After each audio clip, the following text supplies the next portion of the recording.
Hello, and welcome to the Humanity, where we do the things with the stuff for the people. I'm Matt. And I'm Tommy. And welcome to tonight's episode where we are doing this number, Dose. which is 2, or dose, Big for number our. 2. Very appropriate. Just making sure I was turning my noise alarm off. That goes off every time we're filming at 9 p.m. And I never. I'm going to miss it now. Maybe you should keep it on, and that could be our reminder to get back on track, which we inevitably will not be at that point. But anyway, hopefully since we're actually doing a specific video, we seem to do better about staying on track when we're reacting to a specific thing, like a video or article, like we've been doing for the past few weeks. Yeah. Better, but that's kind of a low bar. But anyway, so tonight we're doing part 2 of part 1 of, which is actually a second evening. It's like partception of all the things going on, of Frank Turek talking about why he thinks Stephen Hawking is just a big dum-dum face or something. And therefore the atheism is wrong. Yeah. Because that's how apologists think atheism works. They'll pick out a guy that they just label a leading atheist. These days Richard Dawkins is a popular one, and say, well, so and so said this, so therefore this is what all atheists think. Which, first of all, they're probably even misrepresenting what the person said to begin with. Yeah, but I like the retort. He's getting me going before we even get going. Yeah, I like the retort to the Darwin thing. People bring up Darwin, and they're like, "Oh, Darwin, blah blah," and then you just say, "Darwin is not evolution Jesus." It's not like if it's wrong, it's all going to hell. I mean, he kind of is, but yeah, not in the way that they mean. Yeah. People in them, they're like, but he was wrong about this. You're like, yeah, we know. That's how you know. Yeah. Like, you only know that because other scientists pointed that out. And he was wrong about a thing. Party. Yeah. Oh, he was wrong about something. Oh, well, maybe that had to do with the fact that it was the 1800s. And he was super white.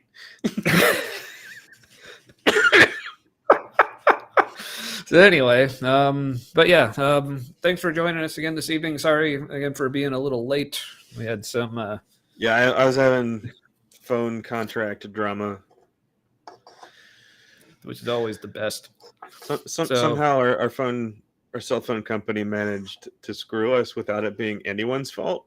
It's like that's a right. And I'm not just being like sarcastic. Like that might be what happened.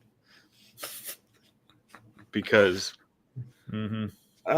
corporations broke reality.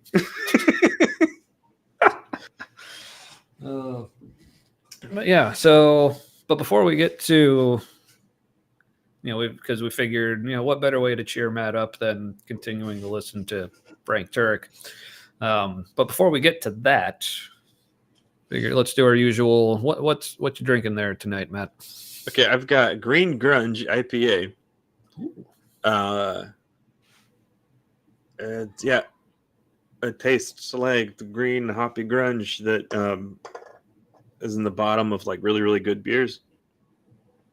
Like that, kind of trubby, but not really. Yeah, trub being the technical term for all you brewers out there. It's the happy sludge that's in the bottom of a barrel of beer that is brewing/brewed. No, that's when it's fermenting. Not during the brewing part. Looks like we got someone here who's excited to see what we're talking about. You guys really think you can refute Turek? Ha ha. That's pretty preposterous. ... Good luck with that. Well, thank you. We're not here so much to debate him as shit on him.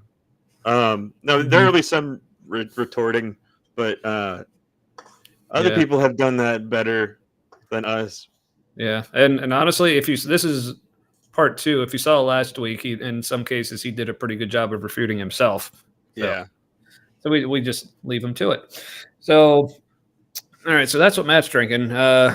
Tonight I had a few directions I was thinking of going with this. I was like, because again, if you saw last week, you may have noticed how I started with a good beer, but Frank kind of drove me to the bourbon. So I was thinking, should I just start with bourbon, like the kind of, match the energy, or should I go, since watching Frank is so unpleasant, should I go with something that's just more pleasant? So I went with that option. We're doing the good old Founders Centennial IPA. That's good. Mostly because not only was the case on sale at the store, but it was a 15-pack on sale for the bonus 12-pack on sale. So I was like, well, 3 free beers, and they're good. So all over that. All over that beer. It's also like, even like for an IPA, it's got a little bit of heft to it as well, which I enjoy. Yeah. But not too much. Like you could drink, several of them. Mm-hmm. And be nice and cozy and toasty. All right. So, sorry, anything else before we? No.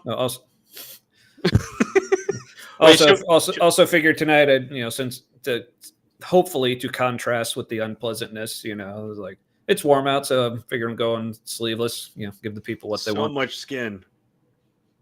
And it's so pale. Like, do not adjust your set. Like, this not, you don't have your contrast set too high. This is like, I'm not showing you a live feed of a quasar. No, that's like from the James Webb. You'd be a good image to like fine tune white balance too. Oh yes, because you're like okay, like max out the white balance, right, and then turn it down like slowly until Tommy's arms have definition. Yeah. There you go. Like once your arms go from 2D to 3D. Yeah. And if anyone could like find a setting to actually give my arm some mass, that'd be good too. So, well, anyway, before we lose the rest of our viewer, okay, yeah. Should we? So, quick recap of last week. Again, link to the original video is in the description. Last week, he made the part of the video we watched. Turek was mainly going after Stephen Hawking's skills as a philosopher. Yeah, because in his opinion, in a nutshell, Turkey Frank's opinion of Stephen Hawking is that he's a brilliant, very silly man. But also not so brilliant because he's bad at philosophy, and we're about to find out, apparently bad at science as well. So you can be brilliant and a big dummy head with philosophy. I guess. Yep. So says author Frank Turek. That's literally his credential that you'll see. I don't know if they show it again anymore throughout the video, but if you notice from last week when they show his name, they usually because like if this was to Stephen Hawking, they would show Stephen Hawking like PhD and it didn't even say astrophysics. But like what books he wrote or like it just but for Frank it just says author. So keep that in mind. That is his credential. He does not have any actual scientific credentials certainly not in any relevant field to what Hawking or theological. About. Yeah, I think he learned I want to say he learned under Norman Geisler, who's kind of considered one of the like godfathers of like modern apologetics. So yeah, I forgot to mention that last week. But that guy's very good. Yeah. So Turek is no idiot. I think he's really dishonest. But he knows he's like fallacy. But he knows how to treat people like they're idiots. So, or like he thinks they're idiots, maybe. So, but they kind of want to be treated that way, which is like he's not selling them something they're not buying. That's true. All right, so let's get into this because there's about a little less than 9 minutes left of the video. We got through just about 11 minutes last time. I was impressed. So we'll see how we do this time. How we do it. Okay. What say, shall we? All right. Just in the things. All right. So here's Frank. I think the thing about his jeans that was really throwing you off, these are either brand new jeans, or they've been starched. Like these jeans have been dry cleaned. Oh yeah, he dry cleans his jeans. Absolutely. He probably dry cleans his underwear. He likes those sharp, tighty whities. But how much you want to bet he's rocking a banana hammock or something crazy? Like I was actually saying I'm part of me, and I don't really like to think about what part of me, but thinks he might just prefer going commando. I don't know. Not in those jeans, man. Unless he's a robot. Like Yeah, if he went all Terminator all of a sudden, I wouldn't. I'd be like, oh my goodness. Oh, that makes sense. All right. Well, so I backed this up a little bit just to hear his kind of wrap up on the philosophy section for Hawking, and then he'll lead into the science part. All right. Are we ready, everybody? Yay! Everyone like strapped on or strapped in or Buckled whatever down. or as I've heard when I heard someone in an attempt to say buckle the fuck up, it ended up coming out buckle your fuckles. And I enjoy that. I think it was, I know Emma Thorne was involved. I want to say it was with Atheist Jr. when they were about to like watch some apologists. So yeah, buckle your fuckles, everybody. That's our new phrase. All right, here we go. This is why Einstein said many years ago, he said, the man of science is a poor philosopher. The man of science is a poor philosopher. Hawking is a very poor philosopher. He's making elementary mistakes in logic. Oh, he's a big silly. And making assertions that he can't prove in order to get to the conclusion he wants. Pot calling the kettle. But there's more, as you might imagine. Yeah, that whole thing, because this is such a common accusation from apologists to scientists when they love scientists when they come up with something that confirms or they think confirms their theology. It's usually out of context. But as soon as they come up with something contrary to it, it's like, oh, well, they're just doing this because they're trying to disprove God or like. And literally describe what apologetics is all about, like why it exists. So like what he just described, like you kind of tweak the argument to get the result in, the conclusion you want, and like that, or tweak the results. That's what you have to do to make an apologetics argument. If you're trying to counter science in some way, I don't think that's not what happens more frequently with the other like philosophical arguments they make. All right. And while this is going, anyone watching, let me know in the chat if you can hear that ice cream truck that's outside. And if you see me just like suddenly run off camera, that's where I went. So I'm going to try to restrain myself. To fight the men in the ice cream truck because it's a front for terrorists. I'm doing it for you, America. All right. Let's see if Frank can convince me to stay. Imagine. Those are just the philosophical problems. What are the scientific problems in the book? Oh, let's take a look. Here's what he says on page 9. Multiple universes arise naturally from physical laws. And then he goes on to say, because there is a law like gravity, the universe can and will create itself out of 170 pages later. Okay, first of all, let's deal with the first, multiple universes. My goodness. It's not the Bible, Frank. You can't just pull shit from everywhere you want and make a fucking paragraph.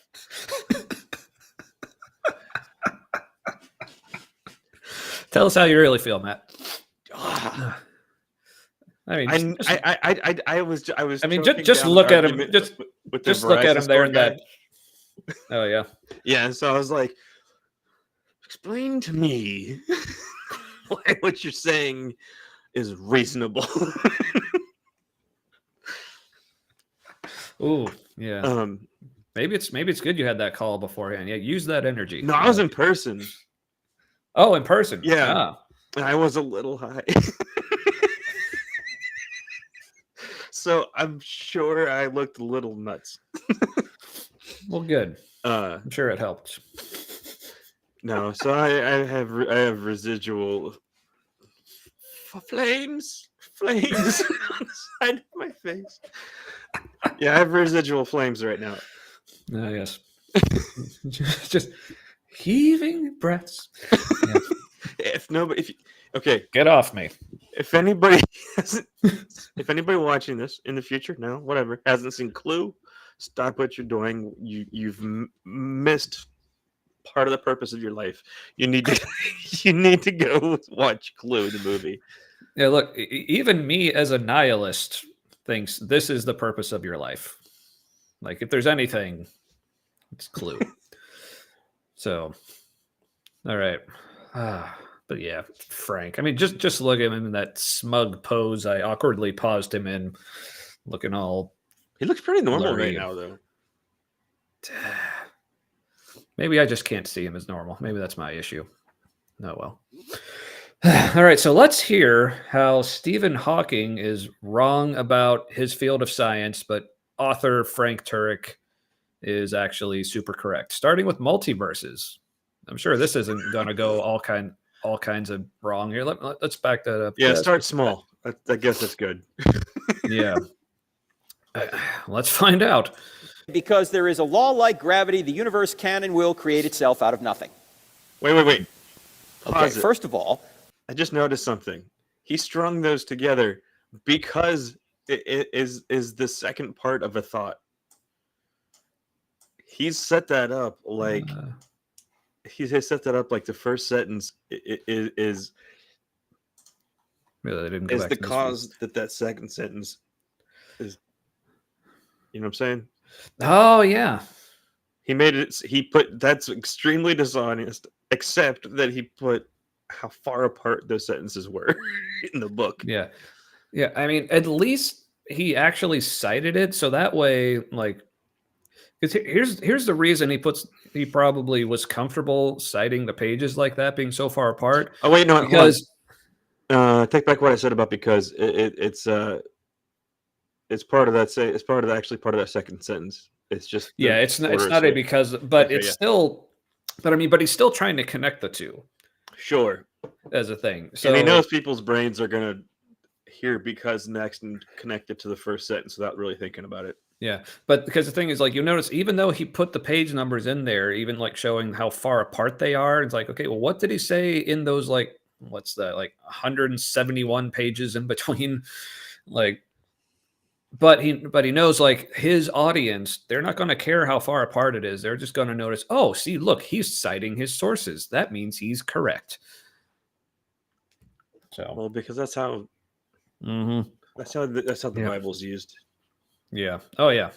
Yeah. Like these two sentences, therefore, whatever special theology it is for that denomination. Yeah. So he's basically treating this book as if it's the Bible for this way of thinking or whatever. But anyway, so let's see. Man, we're going slow already. Let's see. Yeah. Okay. See how we can do. from physical laws. And then he goes on to say, because there is a law like gravity, the universe can and will create itself out of nothing. Okay, first of all, let's deal with the first, multiple universes. How do scientists, or atheists I should say, deal with the fact that the universe seems to be so precisely fine-tuned? So now we're going to conflate scientists and atheists. Well, he's poisoning the well a little bit here. Mm-hmm. Yeah, because he's gonna say some just generally, not necessarily like the consensus, but at least like respected and like substantiated scientific claims. But now he's attaching those to atheism, which his audience has already attached the word atheism to bad and evil, and I should be afraid of it.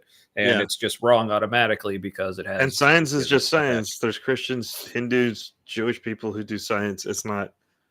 Science is kind of the best way we figured out how to know anything. I mean, like you come up with something, if you're a scientist, you're like, hypothesis. And then you try to disprove that hypothesis.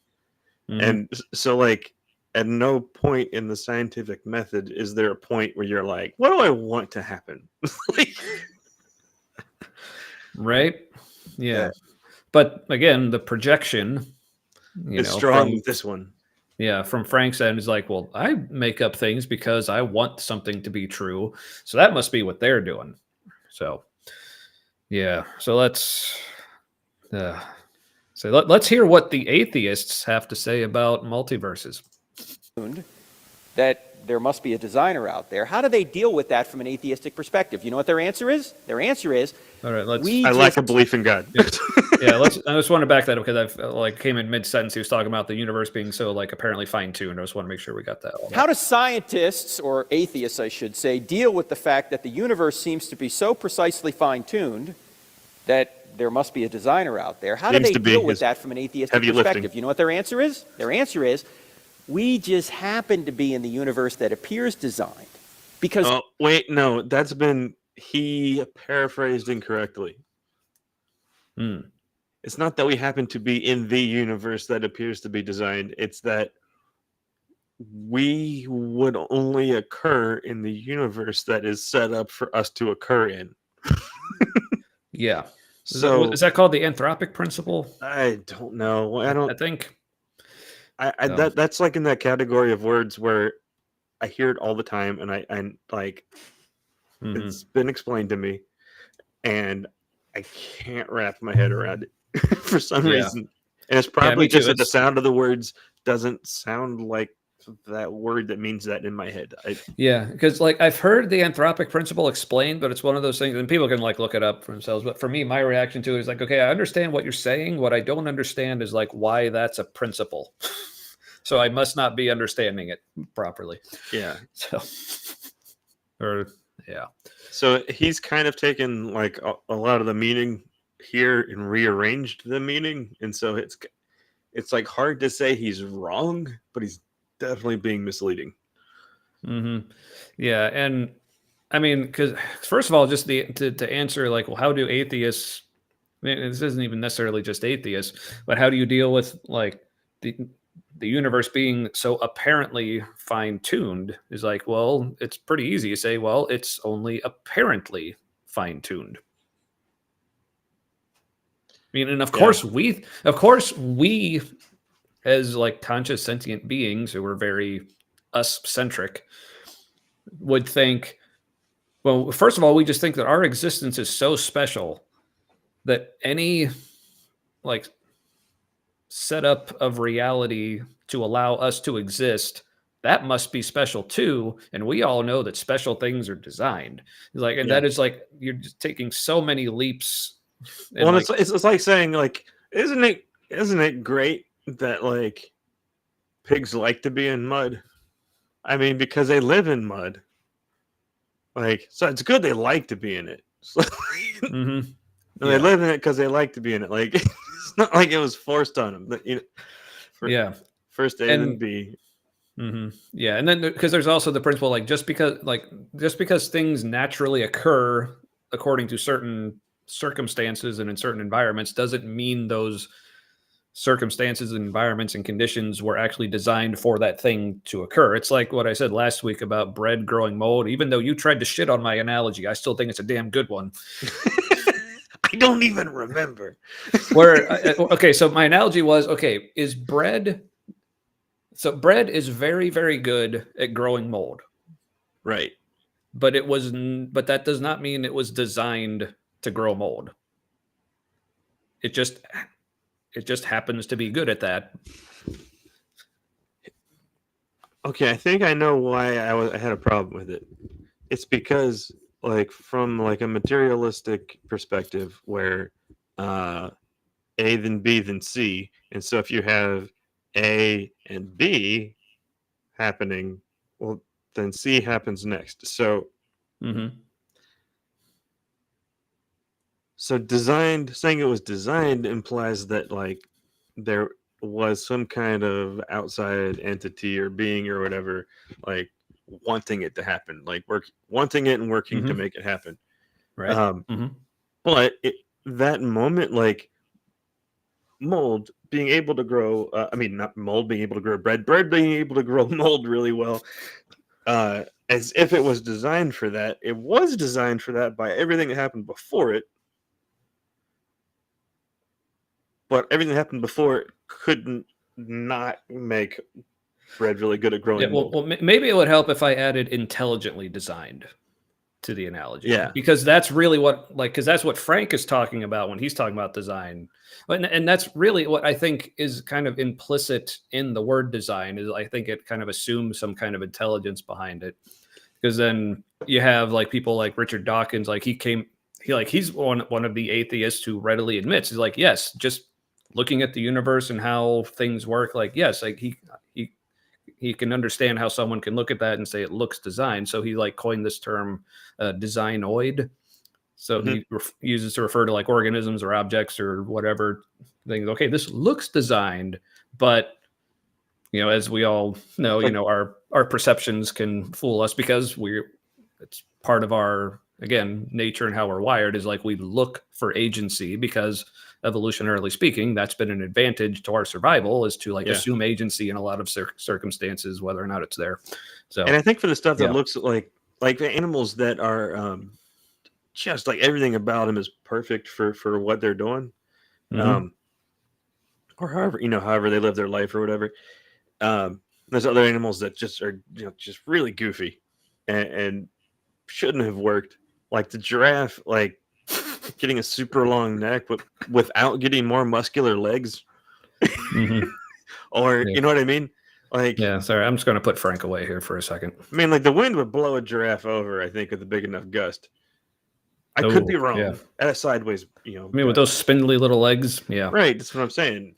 And then there's things that like had like a really optimum path in development, and only the things that weren't going to be like red herrings for evolution. And, like, right, only the best things happened. So because like another like situation I like to use is how like humans and like other organisms like require water. So you could say, oh, well, look at the earth. It was so well designed for us because it includes water for us. Except like you could look at it that way. Except we don't live in it. And it'll kill us if we do. And also most of the water on the earth we can't drink anyway, but it's beside the point. So you can look at that situation like, oh, look, we need water. Here's water. Clearly someone designed this. Or you can look at it as, okay, well, organisms that require water would only develop in environments that have water. So it's just like, again, so talk about A, then B, then C. It's just a natural process. Like, so if you have an environment, only organisms or anything that can survive in that environment are going to occur in that environment. That doesn't mean it was designed that way. That just means that's now the way an things awesome happen. indication of design would be like if human beings required something, and there's about to be an opening for any apologist to like really wrench away at it, but I'm going to say like anything that they need to survive, like simple things, food, water, shelter, all that kind of stuff. Let's say one of those things was like something that doesn't happen in nature, right? But the species is really good at making it, whatever it is. Then that's when you would say, like, this species or this people are not something this planet would produce on its own. Yeah, see, the real miracle would be like finding a cow on the moon where it could not naturally exist. That would be the miracle. Yeah. So, but sorry, I'm being distracted. Just walking on the surface. That would be crazy if they find a hoof print on the moon. Ooh. Astronauts are like, what the? See, cows clearly came from the moon. So I'm sorry, I'm being distracted by our friend in the chat here. So so explain how we can exist without a creator. No. The burden of proof is on you, actually. Because natural process, like how are the I'm assuming that you do believe in a creator, Grasso. So if you believe that a God created something, then, and you want me to believe that, then like present your evidence. Like, what's your proof that that's true and reasonable? And then if you can't, then I don't have to. And if it all comes down to I just have to have faith, then I can say no, Okay, well, if I have to have faith, then I don't. Yeah. Simple. So, but And faith isn't proof, though, because it's believing something in the absence of proof. all right. So, and then, oh man, I feel like we could get super sidetracked with these, but I just want to address this. So, how were the basic building blocks selected without a selector? Well, easy. They weren't selected. Yeah. It's like, does water following gravity, Prove it's like selected. down a hill, select where it's going? Who selected where water flows? If I were to like take my beer here and like dump it out on the table, who would select where all the little drops and splashes go? Like that's just how like gravity and inertia and all those things work. So Yeah. anyway, And you're right. The real miracle would be a miracle without a miracle performer. So I don't know. Present evidence of a miracle with science to back it up. Yeah. And, All right. And if there is science to back it up, then it's not a miracle. Yeah, but do you have proof that natural order exists? Is all there is? Like, no, we don't. No. I don't claim to. So anyway, in before fact, we it get too probably sidetracked isn't. with you, like, dude, and sorry, and for everyone, I remember, appreciate use that you're engaging, but like, yes, that's helping we're us not out. Yeah, we're not going to be hijacked like this. yeah. So I'll just If we responded, we would just be like, it would be your show right now, and yeah, that's not the So- dynamic. yeah. So I'll just say this: if you're going to, you seem to think that you do know who selected and who created all this stuff. In order to propose something as a solution, you have to first prove that that thing exists. Because, like, if like this analogy I love to use, if on Easter morning a basket of colorful eggs and candy just shows up on my front porch, and I don't know who put it there, someone say, "Oh, it's clearly the Easter Bunny." Well, before you can say this, the Easter Bunny did it, you first would have to prove that the Easter Bunny exists. Otherwise, you just got to say, "I don't know." So, I recommend you get comfortable with that phrase. I don't know. Yeah, because we don't know if there's a God or not. I don't Yeah. see that there's enough evidence to believe there is. I have faith that there is. So I don't. But yeah, like there could be, and I would love to have evidence of that because I want to believe what's true. So all right. So there we go. I guess moving on. Yep. Back to Frank. It's like out of the frying pan into the fire, I guess. So let's see. I'll back him up again. What were you talking about, like, Frank? I would engage after the show sometime. I'm fine going back and like interacting with Grasso in the comments. Yeah. So yeah, if you want to keep leaving your comments, yeah, we may or may not get to them later. But they seem to be on YouTube, and at least like when I've gone back and checked, I've had trouble finding the YouTube comments. Wow. Yeah. Damn it. Yeah. So Grasso, if you want to find us on Facebook, you can comment there as well. So, all right. But anyway, back to our pal Frank. Let's see what he's talking about now. That there must be a designer out there. How do they deal with that from an atheistic perspective? You know what their answer is? Their answer is, we just happen to be in the universe that appears designed. We answer because you see, there are many universes out there. Multiple universes out there, and we're just lucky to be in the one that looks designed, even though it really isn't. If you say now, so, is there I any guess. evidence for this? No. The only universe we know about is the one we're in, right? True, exactly. Exactly. This is one of those moments where he's like, I'm going to shoot myself in the face. Yeah, so this is... because we can't know anything about this universe objectively unless we can see it from an objective viewpoint. It's not enough for someone else in a book or however to say, I have the objective viewpoint. It's not mine. I got it from, wherever. But like, that's now it's being filtered through, like we have to experience the objective truth ourselves in order to like know for sure, but then like we would kind of have to be everything in order to have that objective viewpoint, because otherwise it's not objective unless I'm like completely outside and I can look at it. But even then, so no, even to have an objective, like to like be able to claim objective truth, you have to have like access to all of the everything, not just access to it, but like experience it like it's you. But then you're infinity, and now we're being nonsensical. So but that's what it would have to be. So like the correct answer is nonsense. So I don't know, infinity symbol. Yeah, the infinity shrug. I guess. Oh, I just realized, hey, look, it's my hand. Philosophy is the art of being okay with not having the truth. Right. So, and I know we said we wouldn't go back to it, but I just got to show this last comment from our friend is like, so you're doing live streams. I'm assuming they mean live streams. Sure. To confess your ignorance. Well, in some cases, yes. Yeah. It's called honesty. Yeah.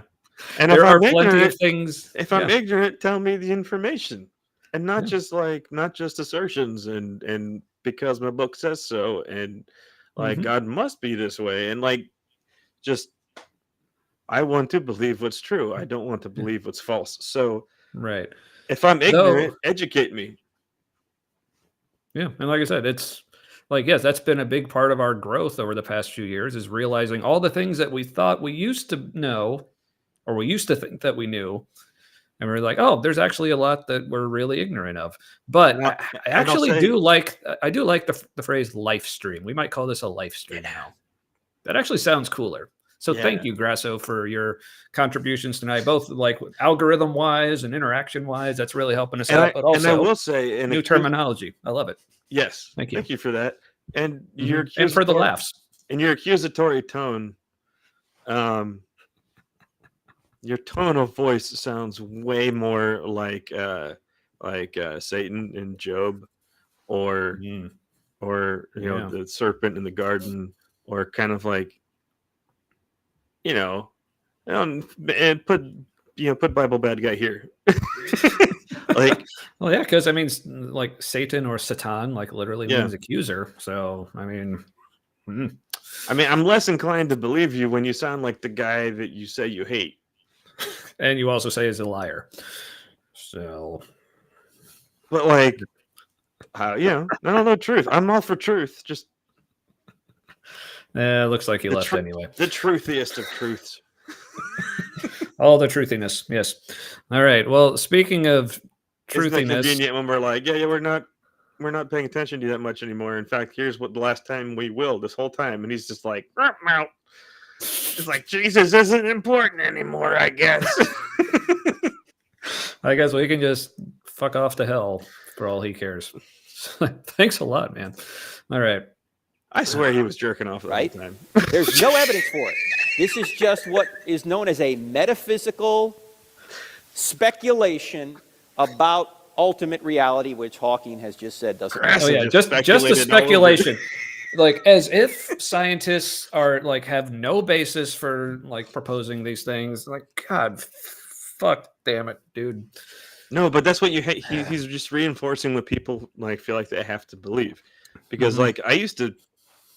Wasn't exactly where his audience is, but like that's not an unfamiliar feeling to me, to want to ascribe like some kind of villainous or at least problematic agency to people who disagreed with me.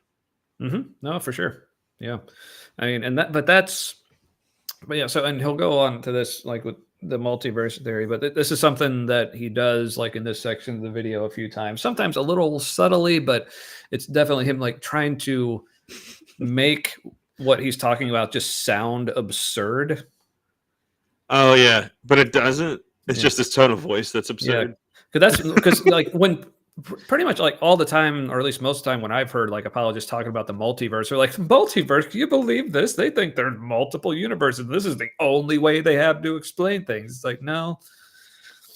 I mean, because honestly, like to me, like there's because people in this conversation will talk about the statistical improbability or impossibility that everything worked out just the way it did, that, we could exist, or that, planets and stars and whatever could do their shit and all that. And it's like, okay, so whatever the odds are, may they be ever in your favor. Indeed. Sorry, that's a forever and ever. That's a Hunger Games thing. Hey, women. Yeah. Hey, women. So, what was I saying? Oh, yeah. So Sorry. the statistical improbability or impossibility of things being the way they are. Okay, but the way you got to look at it is the odds of things happening the way they did are the same as the odds of any other outcome, if you want to look at it that way. It's like, because first of all, I mean, it could have been like, why weren't things so that life is like more pervasive in the universe? Why couldn't it be that our planet is more habitable and not trying to kill us like all the fucking time if we don't do anything about it? So like, but again, like we just think that this is like such a special outcome because it includes us, and obviously we're special, so this has to be special. You know, how many times can I say special? But Speak for yourself. I am special. well, okay, fine. No, but you are very special, Matt. I meant that as a compliment and an insult. Take it however you wish. That's what she said. How generous. Yeah. Anyway, so what the odds again? So I like to liken it to like if you have like a deck of cards and you got 4 people and like you just take the deck, you shuffle it, and then you just like scatter all the cards face down on the table. And everyone just takes a turn. Everyone picks a card. You keep going around in a circle till all the cards are picked.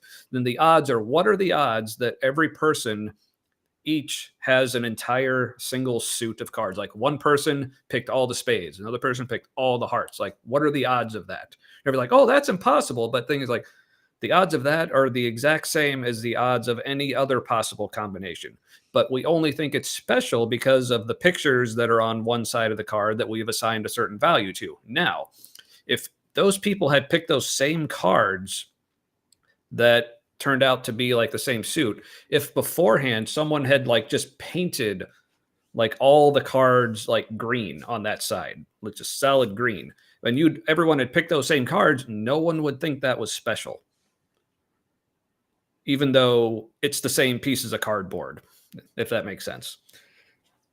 This is an analogy that's been in my head for a long time, and this is the first time I'm actually verbalizing it, so I have no idea how it's going. So no, it's going pretty well because okay, cool. Like compared to how you described it before, and I think having my perspective I have now about like you said, there was always 100% chance that like what's happening now was going to happen, and or at least that's how my brain remembered it, because you said it a few times in the past, and I was like, yeah, I'm not saying that's wrong. I also can't process it. But now, like looking back, I'm like, oh, that makes total sense. Yeah, because I mean, you could say that's determinism. Yeah, I guess. But I don't know if you meant it that way. I may or may not have. Yeah, I don't know. Or I may have meant it without realizing that I meant it that way. Yeah. I also, like, years ago used to be a Calvinist who was, like, totally into, like, that kind of predeterminism. But, yeah, that's many lifetimes ago. Preterism? No, that's a different thing. Yeah. Oh, that is another thing I want to talk about at some point. Like, I love how Derek from Myth Vision refers to preterism as saving the savior. To make it look like Jesus wasn't actually a failed apocalyptic prophet. Let's just change the meaning of all the things he said to make it mean something that could possibly be true. And the Old Testament. All the you got to retcon the Old Testament. Mm-hmm. All right. Well, it looks like Frank's going to sleep here, so we should probably wake him up. Doesn't exist anyway, but you see, let's back him up. Oh, because he's making a funny. We should back the one we're in, which means he's probably saying there's no evidence for it. This is just what is known as a metaphysical speculation about ultimate reality, which no, it's called a scientific hypothesis. Which I guess is a metaphysical speculation, but like he's using words that like have an emotional meaning that. Yeah, but just remember the things that he's saying about False people just equivocation. making speculations that they can't prove. Because speaking of things coming back to bite him in the ass later, that'll happen. Hopefully, I remember to point it out. There's no evidence for it. This is just what is known as a metaphysical speculation Say it with me. about ultimate reality, which Hawking has just said doesn't exist anyway. But you see, No, he we didn't get say into that. these contradictions by even trying to talk about what these people believe. Oh my God! But Well, if you look at the heads, like there was like one person over there, you could tell by their head they were laughing, but everyone else is just sitting there and like staring at him. He's like, "Oh, that's funny, right?" And like, I made that one dude laugh. But yeah, I'm laughing because I think I'm supposed to right now. yeah, it's like this is the part of my presentation where I laugh, like that. Now, but then like the autistic part of me like says, well, you can't get on a person for like being performative in like a social interaction because honestly, I Right. feel like I'm performing all the time, but No, but no, I'll also be I'll be honest here. Like I feel like I don't necessarily need to give Frank grace on such things. I think it's uncomfortable when a speaker misjudges what the audience will find amusing, and so Oh yeah, you know what I and I mean. can Like, empathize. so he's like, "Oh, this is funny to me," and like I'm gonna laugh because it would be awkward if they're laughing and I'm not. So he's kind of anticipating, and then like See, they but don't do it except for the one guy who is on Frank's wavelength, I guess. which tots and pears to that guy. Tots and pears. So what'd you say? Yeah, it's like the alternative to thoughts and prayers. Tots and pears. Yep. Okay, now I get it.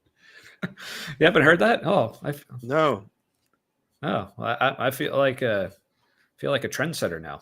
that sharp collar looks dangerous. Frank Turek gonna cut a bitch.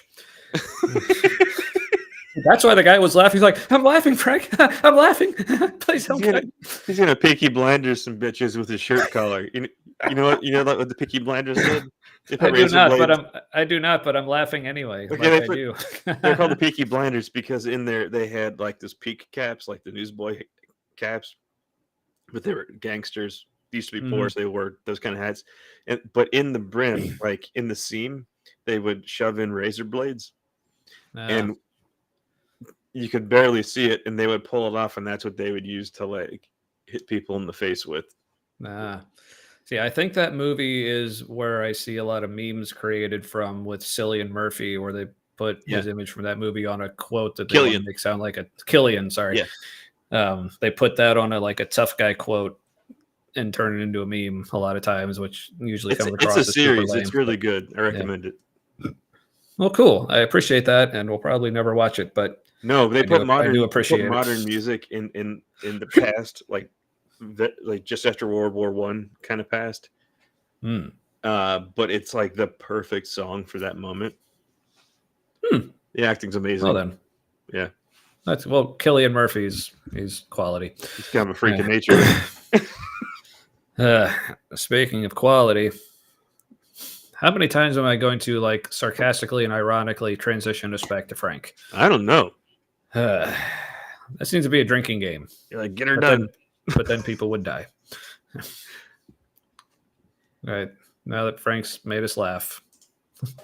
they're trying to avoid a designer.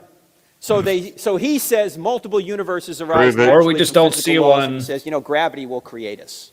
Or did create us. Now, what's the problem with this? Nothing, because it actually could be true. All physical laws, including gravity, had a beginning and therefore need a cause. Remember, we pointed this out. Okay, but it's not universally accepted that everything had a beginning. Now, I'm not.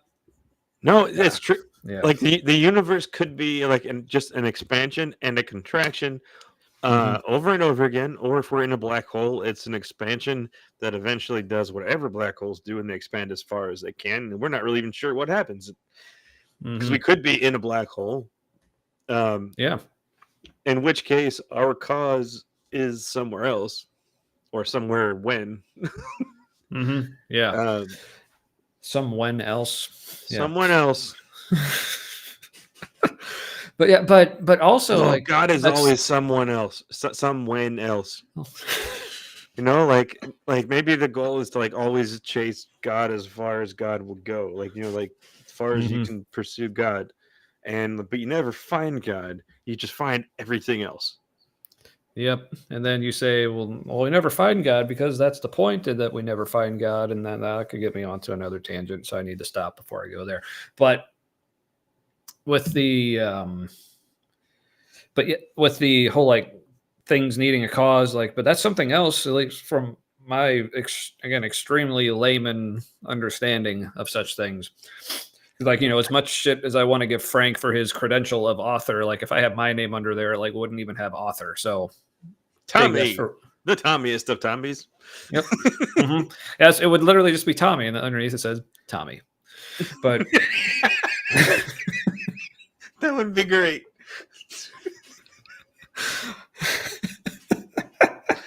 It's like Tommy, the best at being him. Well, all right. At least you make it like one of the best at being him, because, like, you know, let's be real. Expert in Tommyology. Founder of the field of Tommyology. But anyway, because I think you can call yourself a doctor. Like, as long as you have like a doctorate in something that doesn't exist, I think because nobody should take you seriously. I mean, so you just call yourself a doctor. I mean, I have defended many dissertations on myself, quite successfully, I might add.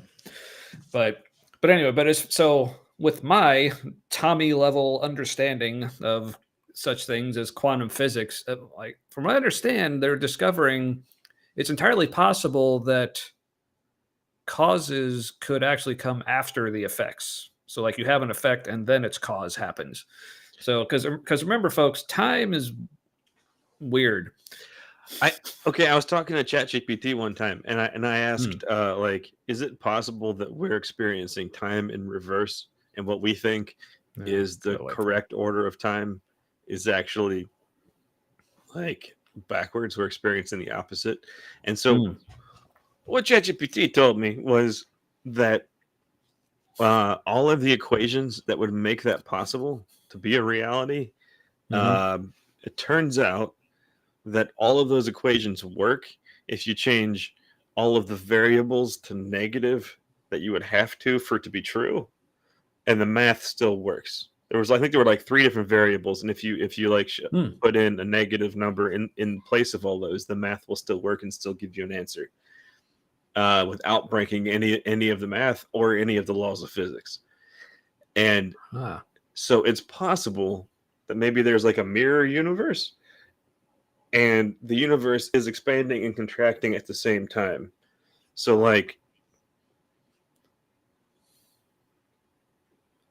and so like there's a mirror universe where time moves in the opposite direction with the exact same physics. It's just all the time related variables are negative or positive, because who knows if we're in the negative or the positive one.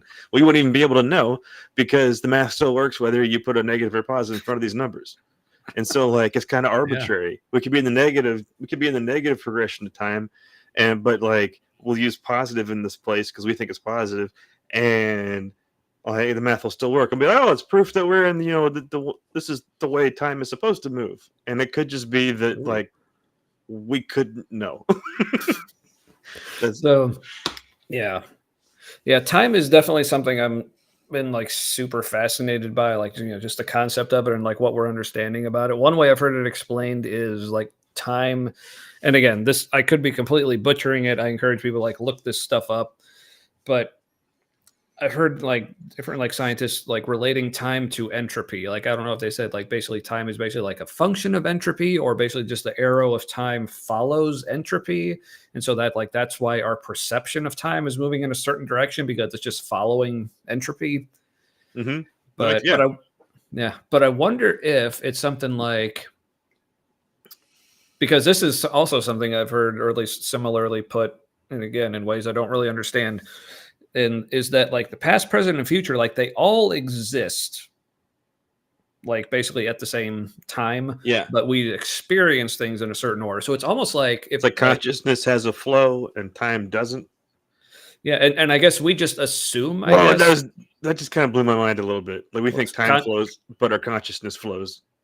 Ooh, yeah, because it could just be, think of it like, so say for you people who are watching this later after it's live, so it's pre-recorded. So at the time you're watching this video exists as a whole, but you're watching it in a certain direction. Now you could watch it in reverse, or like any movie that exists, or another analogy that came to my mind as I was thinking about this was like if you're just like looking at a painting. Now, a certain person looking at the painting, like their eyes are going to travel around it in a certain path, but like the whole painting was there, but their perception of the different parts of the painting are happening in a certain order. So, and I guess we're just assuming that our perception is time moving in the proper direction, but what if there is no direction, or it's actually moving the other direction, and like people like start with death and then we get younger and then like go back into our moms, like it's that could be like but consciousness moves in the other direction. Yeah. So man, I think it makes more sense that consciousness has the flow instead of time, because every other dimension doesn't have a flow to it. And I just feel like, unfortunately, my ability to get high, or lack thereof, I should say, is not matching where this conversation is going. Well, you can, because we've tried to get me high, and it just never fucking works. I found it's not really an app. It is an app, but it's not just from an app. There's this woman who does she's like really smart. She does a bunch of research, like not just like legit smart. And she's a composer, and she composes like meditative tracks, and they use binaural beats and tone. It's all backed up by science. It's you could say it's new agey, but it's all science based. Like these tones cause like this response in the human brain, not just because I say so, but because the research says so. Mm-hmm. And so it's like an auditory guided meditation. And in meditation, you can get access to the same kind of insight that you can with like substances. At least it's been my experience and other people's that I've heard from. So meditation can cause the similar brain states to the helpful substances like mushrooms and cannabis and that kind of stuff. And probably things like coca leaves. I think those are the ones they make cocaine from. Mm-hmm. Like that's a more well-rounded, like helpful experience. Yeah. Yep. So isn't it weird how you can there's plants and stuff that somehow like get you access to things that science finds out make sense later. It's like a weird loop or shortcut, but not a shortcut for everyone, because in your case it's an expensive long cut. It's the toll road of meditation. And I have thoughts on that, but I want to get to those later. Yeah. So, okay. All right. Why do we keep coming back to you, Frank? Does he have no awkward pause face? What? Like every time we pause him, he's just like, "Oh, that's just Turkey Frank," and like he's not making a really like awkward face or anything. Yeah. Well, he's very well rehearsed. He's very buttoned up. This guy. You can see all the buttons. Starchy jeans. Yeah. Out already, space, matter, and time had a beginning. Maybe. So there was no gravity to create anything. Gravity was created. Assertion much? If gravity was... Yeah. No, we don't know there wasn't gravity before that. Mm-hmm. And again, just saying, just because something didn't exist at one point, but then does, that doesn't mean it was created. And Stephen Hawking, It just means it happened.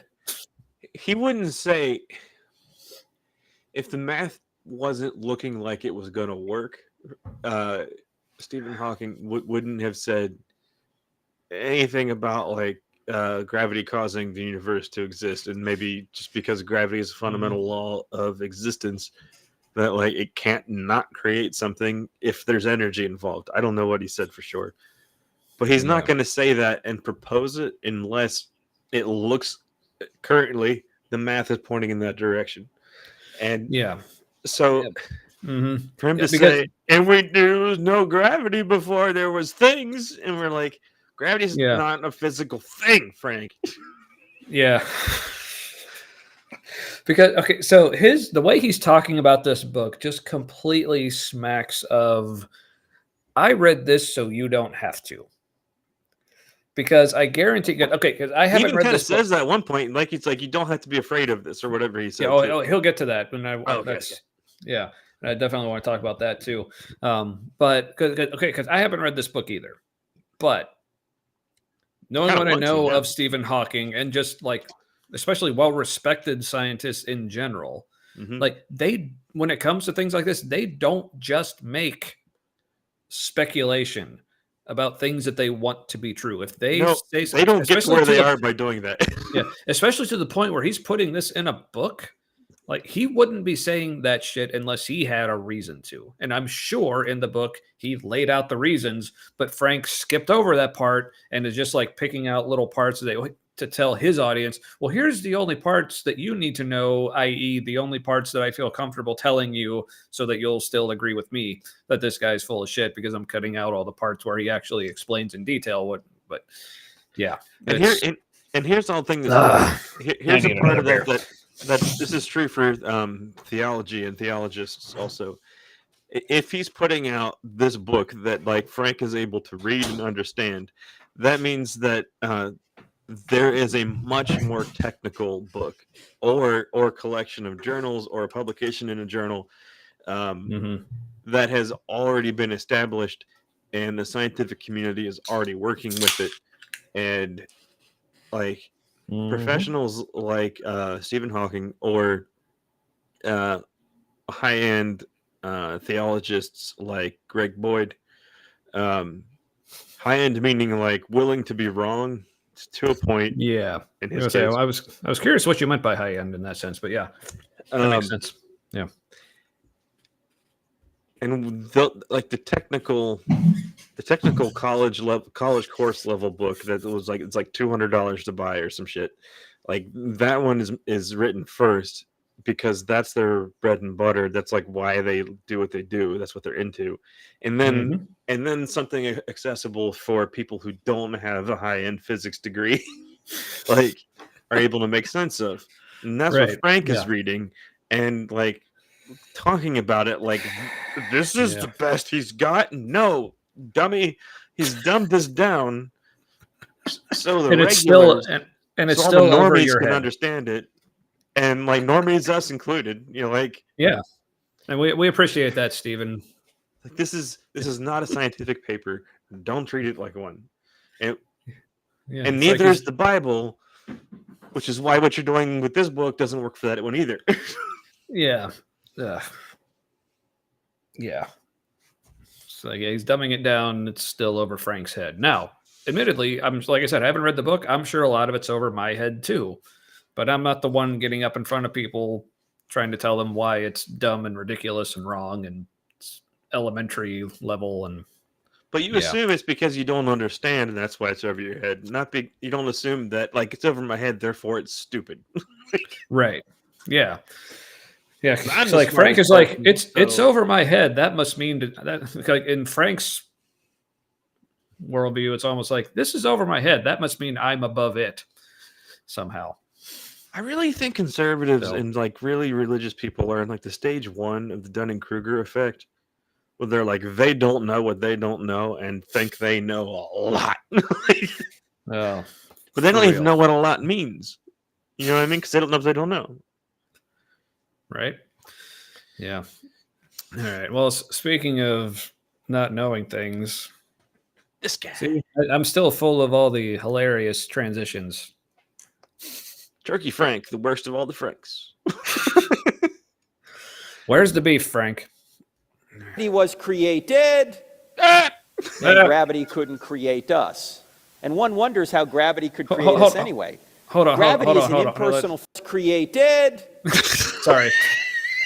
So there was no gravity to create anything. Gravity was created. If gravity was created, then gravity couldn't create us. And How the fuck does that follow? Well, no, it doesn't. Just at because all. something itself wasn't created, then it cannot create. Well, then, No. okay. Well, this just hit me. God wasn't created. Ah! So if God wasn't created, then how could he create us? Checkmate, Frank. That's okay. That's why there was the sudden spike in his volume, because he knew he was saying bullshit, but he knew people wanted to believe it, and so to short circuit people's thought process, he in the middle of it, he's like, "Ah!" and that's That was like his brain putting on the brakes. That's what that sounded like. no, because like listening to it twice in a row, I noticed it more. Where he goes, if he wasn't created, when he did that, I was like, that wasn't normal. What's happening now? And my ADHD made it more obvious. You know what was happening. You can't get past our neurodivergencies, Frank. Like, You got you sniffed out. I am a keen observer of neurotypical people because I want to match them, and like I can't, Right. and and so like as an observer, I'm very aware when somebody does something off, which is my cue for that is my person. they're my people.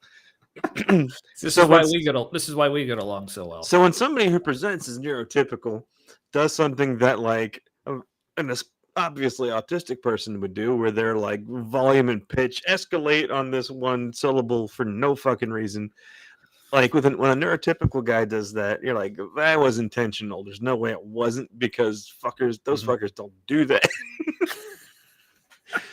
Like, yeah. All right. Now, that's a good point. I like that. But real quick, before I get back to it, just let me know. Let me know if you hear this. yes. What are you doing? I'm just tapping on my mic cable. So I'm just making sure. Really? Okay. Since that makes a noise, I'll try my best not to do that, like with my leg or something. Okay. Oh, okay. Just wanted to make sure. So thank you, everyone, for participating in that little experiment. It was a success. Science. All right. No awkward transition back to Frank, except for me pointing out there's no awkward transition. Yay. And one wonders how gravity could create us anyway. Gravity is an impersonal force. Why is it gotta be personal? Like, for example, when Okay. I drop this remote and it goes to the Yeah. Thought floor, stopping meditative thing he's doing right now. gravity Yeah, I mean, gravity essentially created planets. Yeah, that was just a false statement. Yeah. Also, He's just saying so many things as if they're true.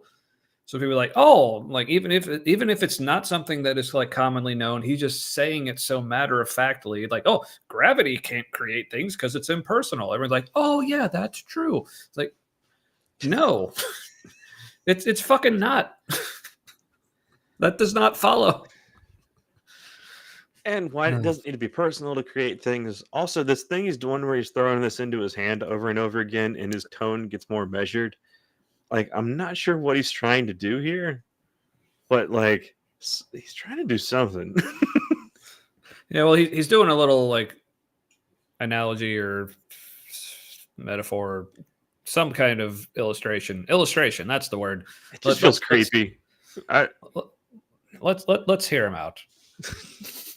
he just does that. It's not thinking, if he drops that one more time, I'm not gonna let's pull back that that up to a the second ground, right? When I drop this remote and it goes to the floor, gravity just does that. It's not thinking, if he drops that one more time, I'm not gonna Correct. pull that to the ground, right? It's an impersonal force, does the same thing over and over again. It's not Right. thinking, it's not making decisions. Right. Yeah. It just does the same thing over. It's an impersonal force. Including making Yeah. planets and Persons allowing can make choices, and that's one reason we know that the beginner was personal, because only Whoa!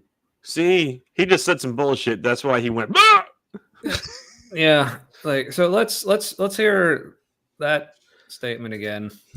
It just does the same thing over. It's an impersonal force. Persons can make choices, and that's one reason we know that the beginner was personal. Because No, that was. I You're don't. assuming it was a choice to make all this, and also like if He just if jumped reality into a as it, if different. reality as it is was a choice by someone, I have some words for this person. But, like just in his train of thought, he jumped into a parallel conversation where it was very similar to this one, and but something else was said before. uh, he didn't like jump ahead in logic. He jumped like to adjacent logic. It was a lateral move, Yeah, but I still felt like we regressed. So I think he's brilliant. Like, I mean, for what he does, yeah. And the Geisler guy, I do have a book that I don't know, I kind of stole it from a pastor. On a technicality. He loaned it to me and never gave it back. Do I know this pastor? No. Okay. So from my previous life. When I was, married previously. Yeah. His name's Ernie. He's Filipino American. I guess his parents were like, let's give him a good American name. Ernie. That'll help him blend.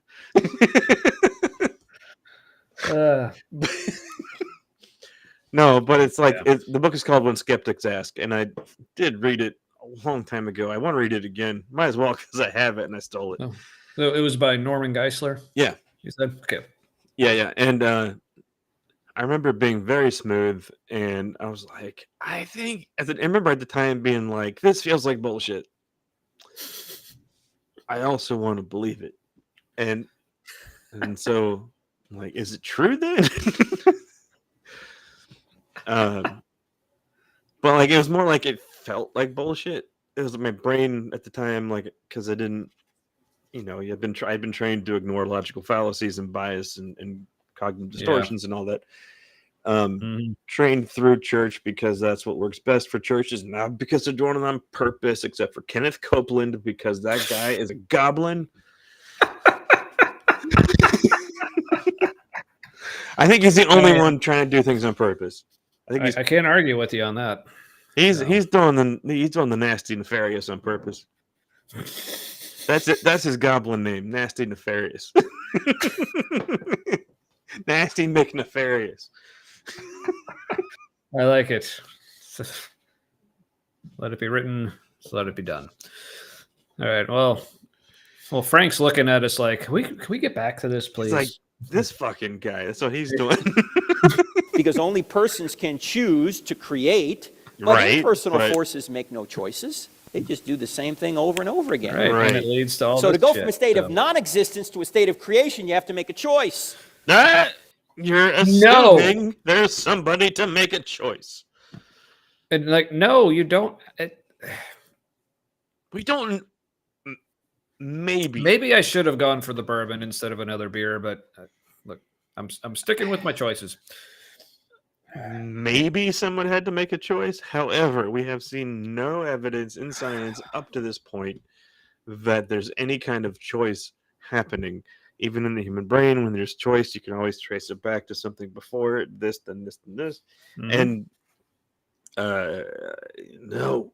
And so it would be super weird if there was like one choice at the beginning and then everything else was just like, Slinky's going downstairs after that. Yeah. Which, I mean, again, like, so he's just like making all these assumptions, like, first of all, assuming, clearly there was a choice. And then also, if there was a choice, clearly it was chosen by God, but not just any God, the God he believes in. Yeah. So it's just like we leapfrogged a bunch of premises. Yeah, because first you would have to, because again, like there's so many steps. Again, going back to like my Easter Bunny analogy with like the basket on the front porch. Like first you have to assert that a choice was made. So that's like me saying, okay, first I would have to assert and then prove that a basket showed up on my front porch. Like that's like step one, establishing that actually happened. Yeah. He's just like skipping right the fuck that past that step and saying, well, clearly it happened, so we don't need to discuss it. But then you have to, if you're going to assign that choice to an entity, you have to prove that that entity even exists in the first place to make that choice. So, but again, with his audience, all he has to say is, well, it looks like it was a choice. And we all know who makes choices like this, right? And that's so with this audience. And again, like I speak about this audience because it used to be me. So like I know what it's like to be in his audience there. So again, like, so for me, like, what, like 10, 15, 20 years ago, maybe about 20 years ago, and I'm getting fucking old, man. Yeah, I know. Yeah, about 20 years just don't make any sense now. Yeah. So about 20 years ago, I was 21. So yeah, at that point in my life, yeah, if I were listening to someone like Frank, all he would have to say to me is like, because that's what apologetics is. It's people just looking for someone they view as authoritative, whether or not they actually are, whether or not they actually know what the fuck they're talking about when it comes to science and philosophy, or if they're just an author. As long as they're viewed as being authoritative, if they just say something matter-of-factly, as if, oh, we all know this, right? And like, yes, we do know this.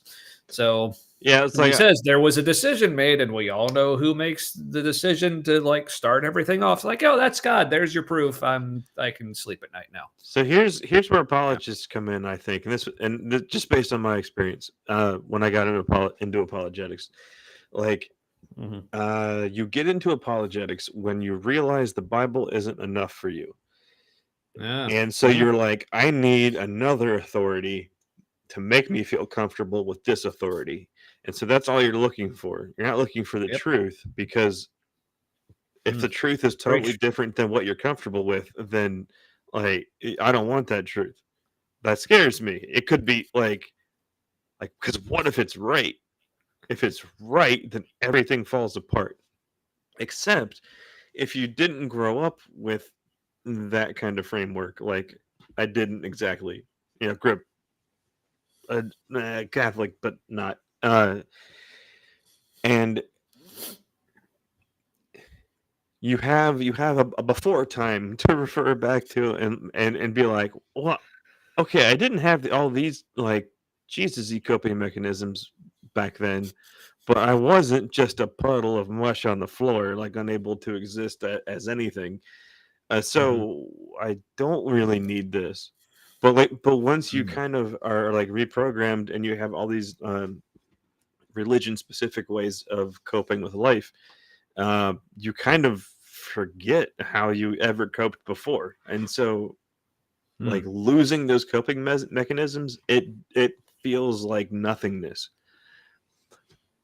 and that feels terrifying. Yeah, but it's the exact same nothingness that we need to be comfortable. We need to get comfortable with and accept that, like, that could be what's real. Like this whole distinction between everything, like, what if there is only energy and we're just what energy looks like when it's doing the Matt thing or the Tommy thing, or the Matt and Tommy thing together. And I like that energy. And what is energy? Energy is just like the ability to do work according to physics standards, what work means. And so that just means everything that exists is just the potential for what exists. Yeah. And so like it's real, but it's also just the potential for what's real. Frank, you're not contributing anything to this part of the conversation. Sorry. Yeah. But like getting okay with the idea that like I might be nothing, but like my experience of being nothing isn't nothing. Yeah. But my experience of nothing is something. And then just go from there. And be like, making sense of that is only going to be a personal experience. and it may jive with other people's, like mine and yours kind of jives, and then we like find other people and they have like I don't know, a similar approach, or just in feel it's a similar approach. Maybe not an exact application, but has a similar feel to it. Like, I used to be a person who needed to be right. And now I don't really want to be around people who need to be right. And I don't need to be right either. I want to be right. And I want to know when I'm wrong. Before, I didn't really want to know I was wrong. I just want to be right. Yeah. Yeah. So it was, yeah, I guess the way to put it is, like, I think where we are now, or at least where we're trying to be now, is we want to be right, but we definitely want to know when we're wrong so that we can be right. But where before, like where we were, and where, you know, people like Frank and his audience, it's like they don't want to be right. It's they want what they already believe to be right. Yeah.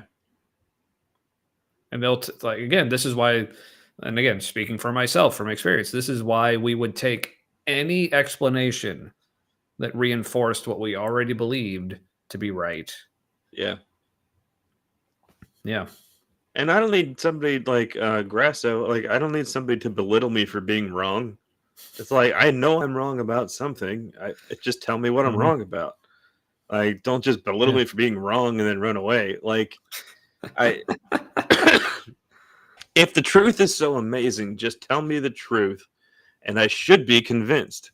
Like, it shouldn't be possible to argue against it without being ridiculous. And so I think there's this assumption that but that's the thing. He'll just call you ridiculous. If you're arguing against it, you must be ridiculous. And it's like, no, you've presupposed that like what you think is true is not ridiculous. Yeah. Well, let's get back to Frank. Yeah, I was gonna say, speaking of ridiculous, man. Wait, I do want to say, every time you've paused him, it has looked exactly like he's in a Sears catalog trying to sell me his clothes. Look at this one. Look at this pause right here. He's like, I'm selling pants.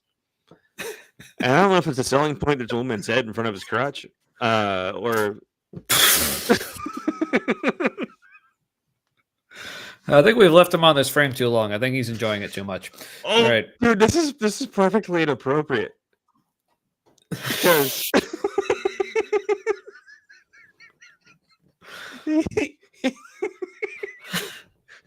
that poor woman.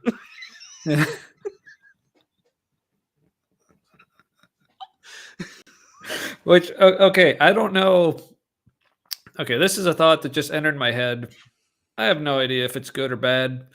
Oh, so it's just gonna come out, and like you can be the judge. But like I have the feeling that like his like mode that he's in right now, his like performance mode, I feel like he would be giving the same talk while also simultaneously getting a BJ. He would not change at all. It's at least his dream. Yeah. Yeah. He probably feels like, oh, I bet Holy Spirit's giving me a blowjob right now. He's so pleased with this. He's I've like, got oh yeah, so much swagger. How could he not? I mean, the transitions back to Frank just keep getting worse. So the cause originally of the universe must be personal. Can't be gravity. Gravity was created anyway. All right. Also, gravity was just created anyway. No, just his hand motion. When we're talking about like BJs and sexual favors and stuff, he comes in doing like this like lazy jerk off maneuver with his hand. It was too much for me. Yeah. God. A quantum vacuum is not nothing. Non-being, it needs a cause. Now you're probably wondering, what's a quantum vacuum? Hawking gets into this idea that at the quantum... don't worry. Author Frank Turek is going to explain quantum vacuums to everybody. He's equivocating because he's like, quantum vacuum isn't nothing. It's something. It's like, oh my... Okay, according to colloquially or like scientifically, like... Now you have to define terms like what is something, what is nothing. You're talking like, sure, a quantum vacuum, that's a name for a state, but as far as we're concerned, it could be nothing. but we have a name for it. Like, it's Yeah, and now it looks like he's like reaching off screen to like jerk me off. I'm very uncomfortable right now. I need to. His whole deal is Gish Gallop, but it's a Gish Gallop of bullshit. Which I know that we weren't going to let this guy hijack screen, and he hasn't commented. And I don't think he's watching anymore. But I just love his first comment. It's like, you guys really think you can refute Turek? Like, apparently this guy is just giving Turek BJs, or at least he wishes he was. Seriously. Good luck with that. He's God and shit. I just look like, because this is why apologists do what they do, because like they make like, it's like for them like, I'm the guy, because clearly God and the Bible haven't explained things clearly enough on their own, so they need me to step in. So it's like, yeah. Like, if Turek is a human being, he can be refuted at some point when he's talking about this stuff. If he's God, he can't be. So, like, the assumption in what that guy is saying is that he thinks that he assumes Turek can't be refuted.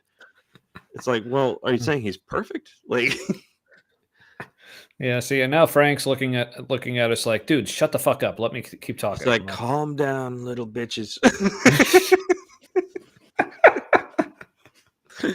Or he's trying to karate chop us. Yeah, he's like, now this dude with the bald spot's giving me a BJ. Shh. You're next.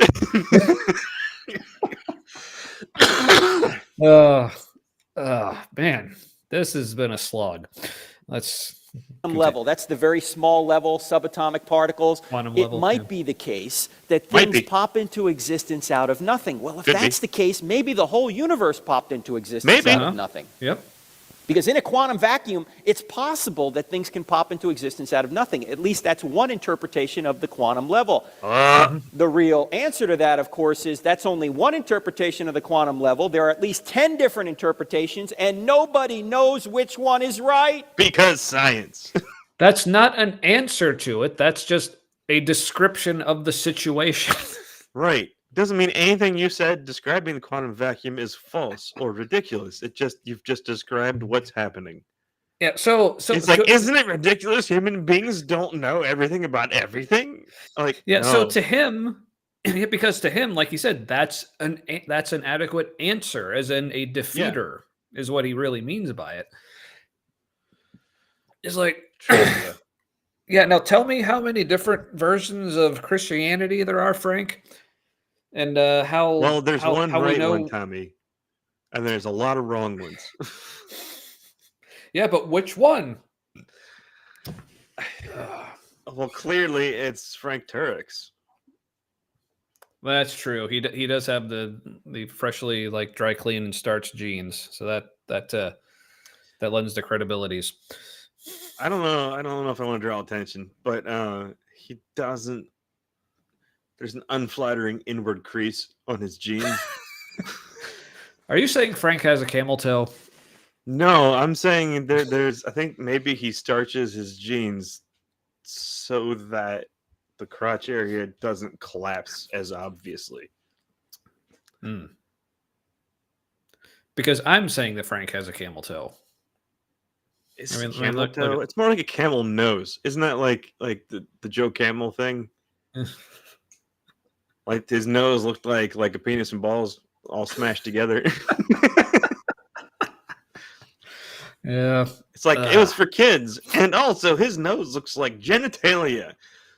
And then the Supreme Court or whoever it was like, yeah, that's marketing to kids. And then I'm like, are we skipping over the part where it looks like genitals and it's marketed to kids? Like, oh, are these people Catholic or something? You don't need to be big Catholic, man. You just need to be like in the patriarch. Patriarch is awesome camp. Yeah. Because then whatever men do is probably good. Even when it's terrible, because the Lord works in the creepiest of ways. Well, speaking of men doing terrible and creepy things, and speaking of my just apparently unlimited arsenal of transitions, back to Frank. We should let him talk, because like... Yeah. Mm-hmm. But a quantum vacuum is not nothing. It's not non-being. Even if in a quantum vacuum particles come into existence...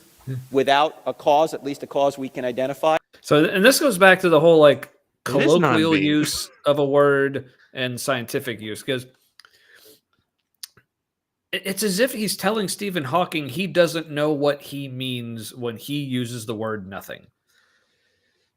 It's like Which I is think how there's people in the audience want to see themselves as like I have all the good knowledge.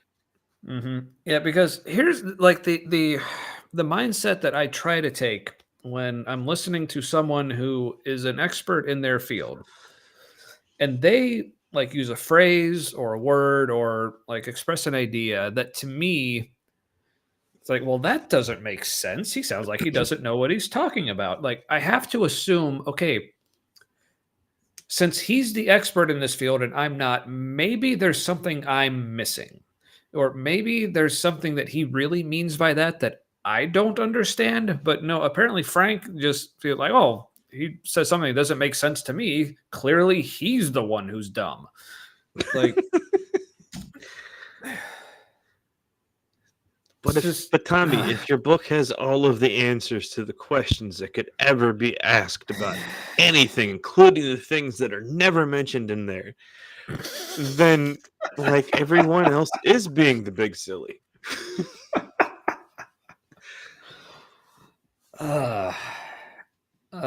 It just Like, is artificial intelligence immoral, Frank, according to the Bible? I don't. It's a new category of everything. Like, yeah, it's like, let's see where he's going from here. Where are you, Mouse? There you are. The question is, what created the quantum vacuum? Where did that come from? Hawking has no answer for that. not yet. Finally, Because we don't have an answer. Again, going back to like him talking about like our wonderful fan earlier talking about, oh, you're just on here to like express your ignorance. It's like, yeah, on things that we're ignorant about, we say we don't know. And we'll do it with a smile. Damn it. So yeah, it's like apologists, particularly, and there I am back to my words that I struggle with, like, pulling through, folks. With the presuppositionalists, like they'll say like they just assume that they have the answer. So therefore they view anyone who says, well, we don't know, it's like to them that's like a regressive step. It's like, well, we have the answer. So anyone who says they don't have the answer, they're clearly inferior to us. And anybody who thinks they can disprove our answer is inferior also. Everyone's just inferior. Because of course. Yeah. Because my book though. Yeah. So again, so with the whole like a quantum vacuum is not nothing. It's like, okay, do you think that you understand the nature of a quantum vacuum in a way that Stephen Hawking does not? And I'll bet the whole concept of quantum vacuum is probably hypothetical at this point, since we can't create one or observe one. We're just inferring that based on the evidence there probably was one. So him like treating the quantum vacuum as like this physical thing we know for sure exists and that it's non-being. It's like, yeah, that's probably why it's hypothetical, is because it would have to be non-being, and we don't know that can even be a thing. Exactly. But it looks like it was likely a thing. This is all. Yeah. Reality is way more interesting than the Bible. The Bible is useful because, for sure, like people trying to grasp reality, and if consciousness is like one of the trinity of reality, that's another ChatGPT conversation I'm not going to get into. But there's probably a reality of existence. Consciousness is one of the three. And so consciousness is not existence, but existence can't exist without consciousness. And so, where was I going? I don't know. I was following you, kind of.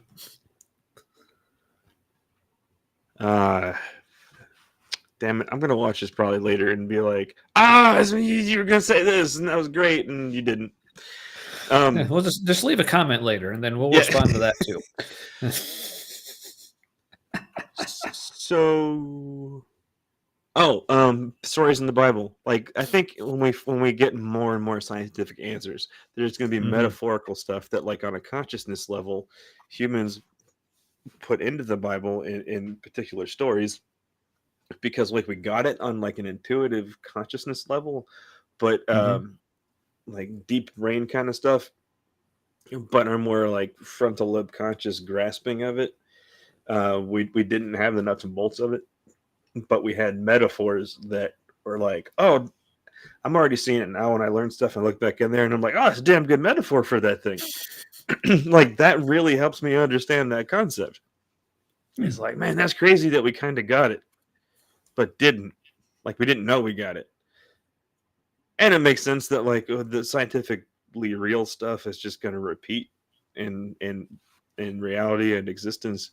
And it's like, why metaphors work at all is because like words we came up with remind us a hell of a lot of other things they're not even talking about directly. Like, that's kind of evidence that the nature of reality just kind of repeats even into our like language development and the way we perceive our language. So we're trying to get the nuts and bolts understanding of stuff we already get on an intuitive level, but the intuitive level we understand it is just our lives. You know? Lives, man. Lives. It's our life stream. Well, just so like I think this should, like, we should make this like just our new like tagline or something for the show. It's like, yes, it is a life stream where we confess our ignorance. Like, that's it should be like, so you're doing this because you're stupid, and I'd be like, that becomes our slogan. Yeah, we're doing this because we're stupid. Or like I said, or as I prefer to say, because we're honest. But probably being anyway, too loud. Aaron will probably let me know soon. I can just feel him. There's a guy I know from Man Camp, and I think maybe from MASH. He was definitely MASH adjacent. I'm not going to say his name, but he's been responding on Facebook. The prayer group we were in. Yeah, he's been responding, and I was in. No, he was in MASH because he was in my group once, and he's been liking stuff I've been posting on Facebook, and kind of want to hang out with him because I'm like, I don't think we're both the same we were. Huh. But he's also still friends with like people in MASH, like leadership people. So I'm just really curious. All right. Yeah. Sorry, that was a tangent. All right. Well, let's like we still got like another like 4.5 minutes of this. Let's cruise. All right. Where'd you go, mouse? There you are. Finally, the speculative multiple universes, even if they exist, need a cause. Yesterday I gave a quote. But early on when we were talking about the cosmological argument. It was from a cosmologist called Alexander Vilenkin, a Russian cosmologist, and he said this. Russian, can't trust him. That We'll scientists get to that later too. now must deal with the fact that the universe had a beginning. I'm paraphrasing, but that's the short end of his quote. Always trust this his guy, paraphrase. Vilenkin, is a believer in the multiverse, that there are many universes out there. Believer. But even Vilenkin admits, he said, even if there are all these other universes out there, the whole show, all the universes together need a cause. They had to have a beginning. Okay. So even one of the biggest proponents of the multiverse says, at the end of the day, you ultimately have to get back to a beginning of the whole thing. Yeah, one guy. So even if he's right about multi-universes, it doesn't help them avoid a beginning. Okay. But are you going to own us at some point? Yeah, it's like he's still is just making the assumption that a beginning requires a beginner, which again, never mind that is not at all the consensus in astrophysics or cosmology or any related field Yeah. that the universe actually began. Like, yeah, this guy Vilenkin, he says so. Okay, yeah, and I'm sure again But- I'm sure he has his reasons that are like way above my head, and But he's all that, not probably not going to say he's right. yeah, but there are plenty of others like in that field who posit that the universe is actually eternal. That one makes more sense to me, or at least wherever this universe came from is eternal.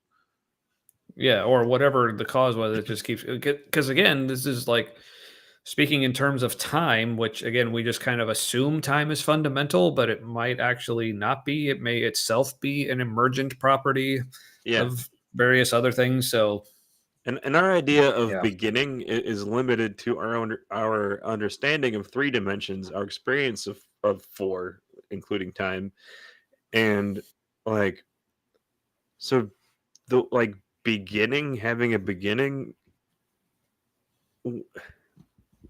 like on like the all-inclusive scale, might not even be something we can understand or grasp. Like Mhm.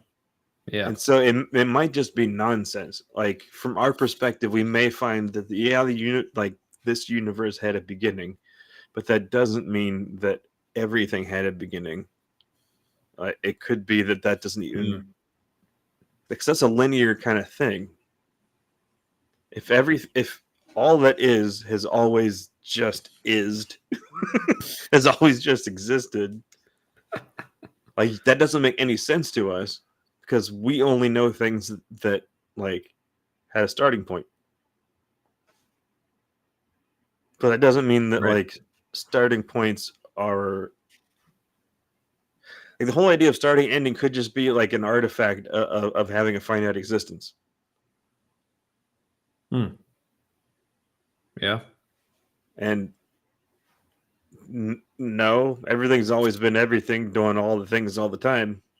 Like, Yeah. Man. I don't know. Reality seems bigger and more awesome. And Yeah. like, Oh, for real. where I'm anticipating some like wacky shit with science if this UFO stuff starts to pan out. Oh, yeah. Like we're talking about like the question of whether or not whether religion is true or science is true. That's probably a dumb question. Like because if consciousness is way more integral part of reality, then like is religion true? Yeah, but not in the way you think. And is physics true? Yeah, but not in the way you think. Yeah. But something I do know is true. We're joined again by Susan. Thanks for joining us. You missed the start. Hey, that's okay. You can catch it later. But hello, and hello to you. And more Frank Turek. Yes. Yeah, we're trying our damnedest to finish it.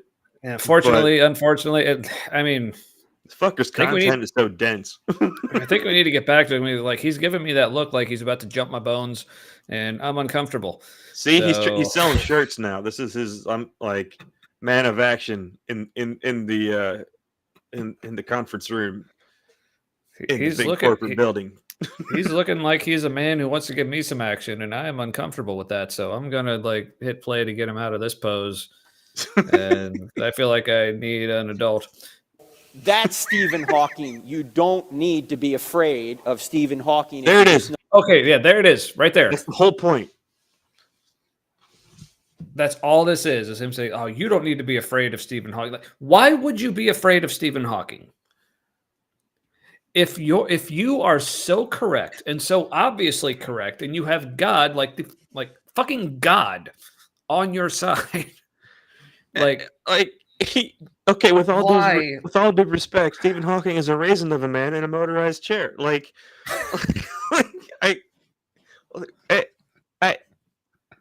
he's not that intimidating. I don't understand. Well, but mentally. Oh, mentally. Yeah. He's the silliest of brilliance.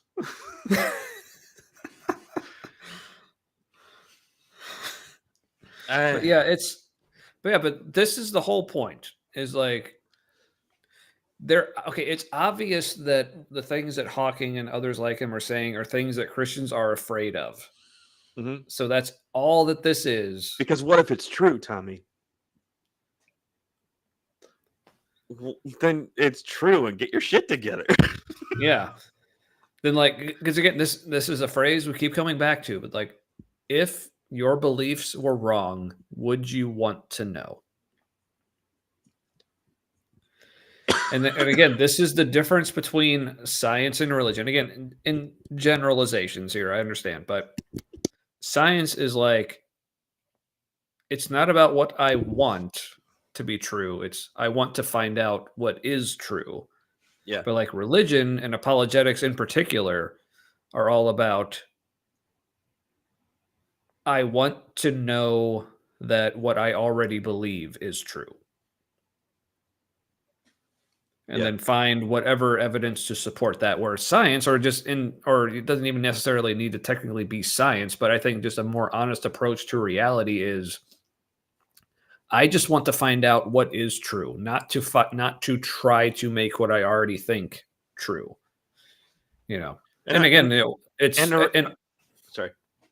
Yeah, again from the basis of understanding that yes, like, we probably, inherently have a flawed perception of reality, but that's also something we've discovered from examining reality and what we know about ourselves and everything. So you still got to take everything in that light. But then again, that makes, the apologists and presuppositionalists or whatever, like Frank, sound even more ridiculous, because they're coming at this like, no, I actually do know what is absolutely true. It's like, if there's one thing we know that's true, is that we don't really know what's true, which sounds paradoxical. I mean, it kind of is, but I also kind of wonder sometimes, is maybe there really are no paradoxes. Maybe we just suck at coming up with constructs of reality. So everything just looks like a paradox the way we frame it. Yeah. Because if you can make a paradox, like, if it's not possible for the content of the paradox to be true, then why is it possible to make it? Why is it possible to propose it?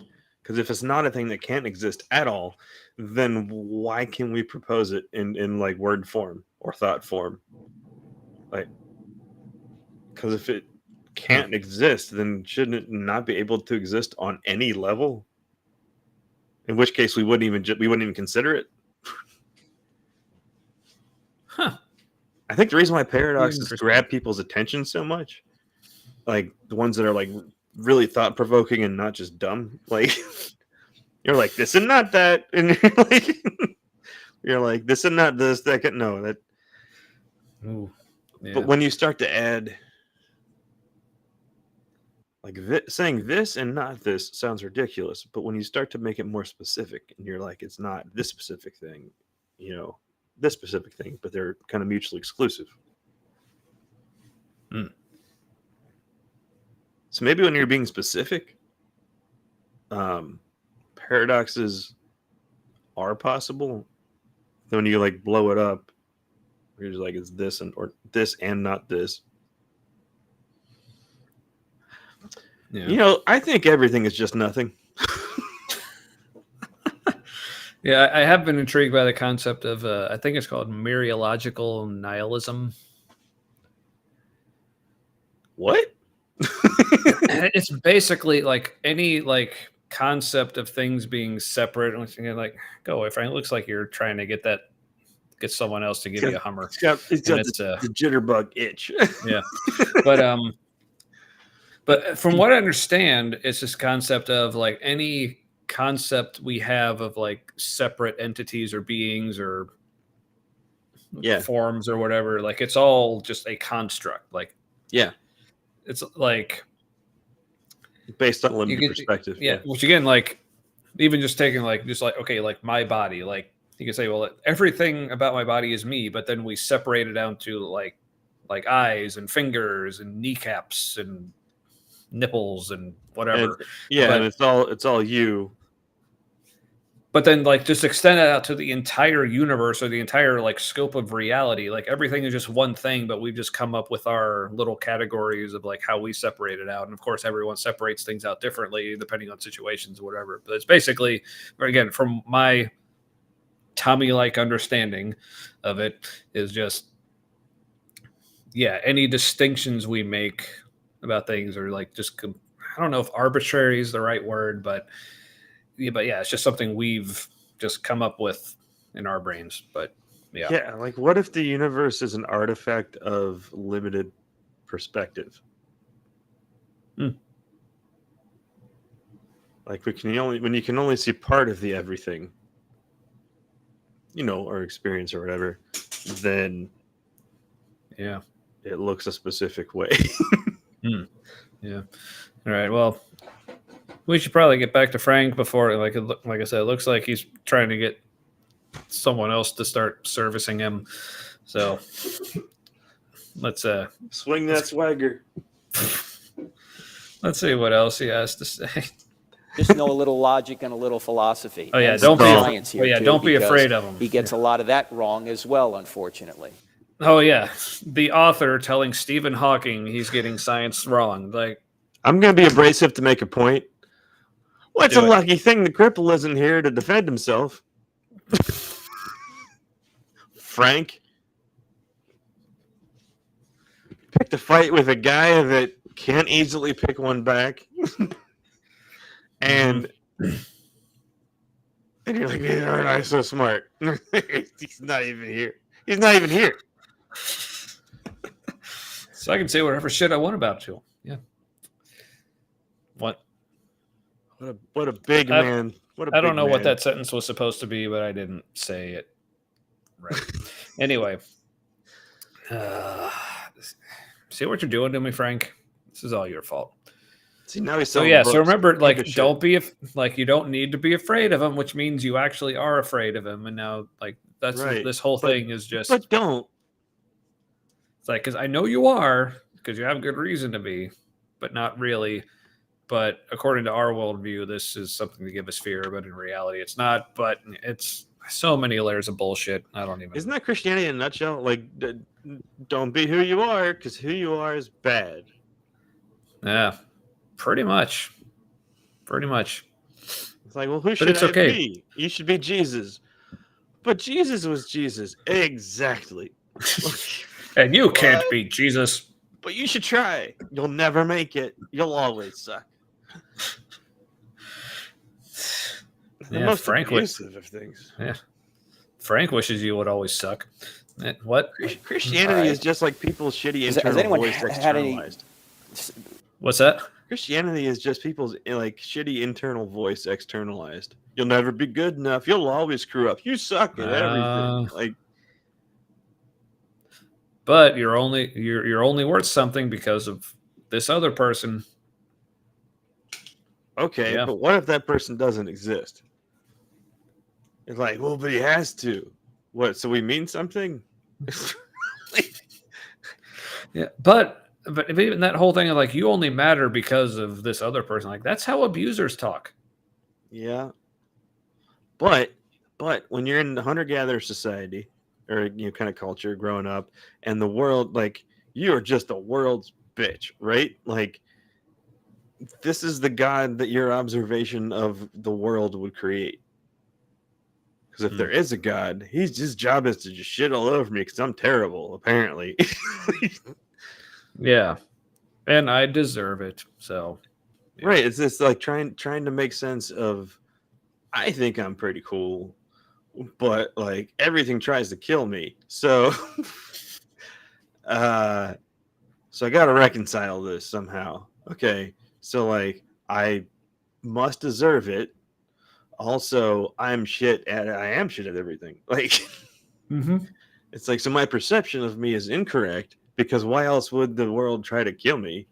Like, we're just assuming that it makes sense, right? That like we're assuming that the things that that are good to us are good, and the world trying to kill us isn't good. So either, like big bad world is actually big bad, good. Because also clearly, like the things that we're trying to kill is good. And when you get So smart things enough, like bacteria and viruses and other animals, and it's like, yeah, yeah, because something happens when like intelligence starts to grow is you like need things to make sense, at least on some kind of fundamental level. And when I think religion develops as like a safety measure because we can't. It's terrifying knowing yeah, reality at that stage of awareness and stuff would be just catastrophic. yeah. And so it's kind of like it's a protective system to. I was thinking about this earlier today, and I think this really might be a thing. It's like a protective Mhm. thing that our brains do Yeah. It because looks like Frank's ignoring us anyway. So our intelligence can grow to a point that our consciousness or like our conscious awareness isn't ready for. And it would be just incapacitating, like because you don't have a context for it. Which could be one of the arguments in favor of something manipulating humanity's evolution. Like we're the only species that has religion, right? Other animals don't seem to develop anything that looks like a religion. So, like, did our brains just develop too fast, and religion happened because we had to protect ourselves, from our brain? yeah, is religion a bug in the system? Because our ability to destroy humanity it's barely keeping in stride with our ability to not kill humanity, like our desire to not kill everyone. Yeah, Like humanity's almost been wiped out a few times by nuclear weapons, and people's better angels in quotes, because it's the best metaphor I have, I guess. Like that prevailed. Yeah. Like the one Soviet submarine commander who didn't launch nuclear weapons against the United States, even though he received the message from wherever he gets that he was supposed to launch. He was aware of enough of the intelligence that was going on that this didn't make any sense. He's like, if I do this, the world ends, because like either it's already ending or I do this and it ends. And so he's like, I'll take the option that maybe doesn't lead to the world ending. Because if I don't do this, the world is already ending.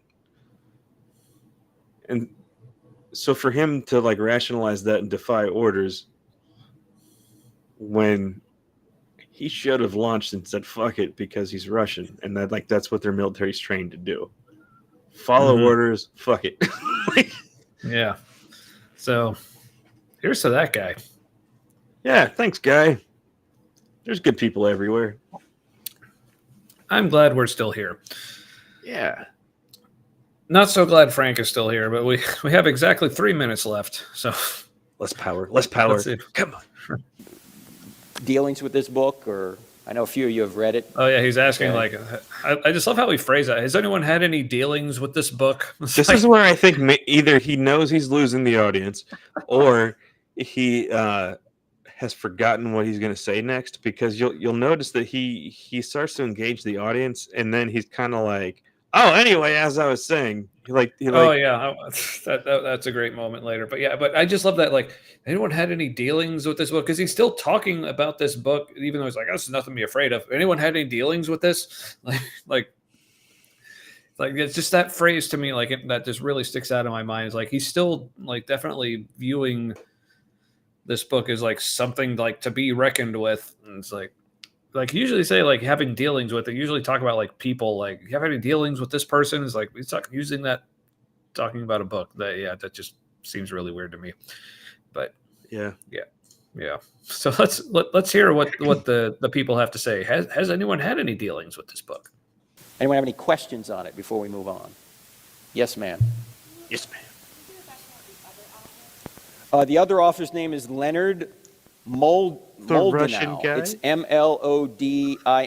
He teaches at where does he teach? Caltech, yeah. And is he Russian? I don't know if he is. Why does that? He lives in Pasadena. Well, because he teaches at Caltech. I don't know if he's originally Stephen from Russia. could be a hapless rube for this Russian guy mastermind. Yeah, 'cause I think the whole like Russian thing came up earlier in this video Yeah. as well. I can't He remember. poisoned the but well slightly with that, and now she's calling that back, I guess. Yeah. And because maybe it's not Steven's fault, right? Oh, he was influenced by the Russians. Yeah.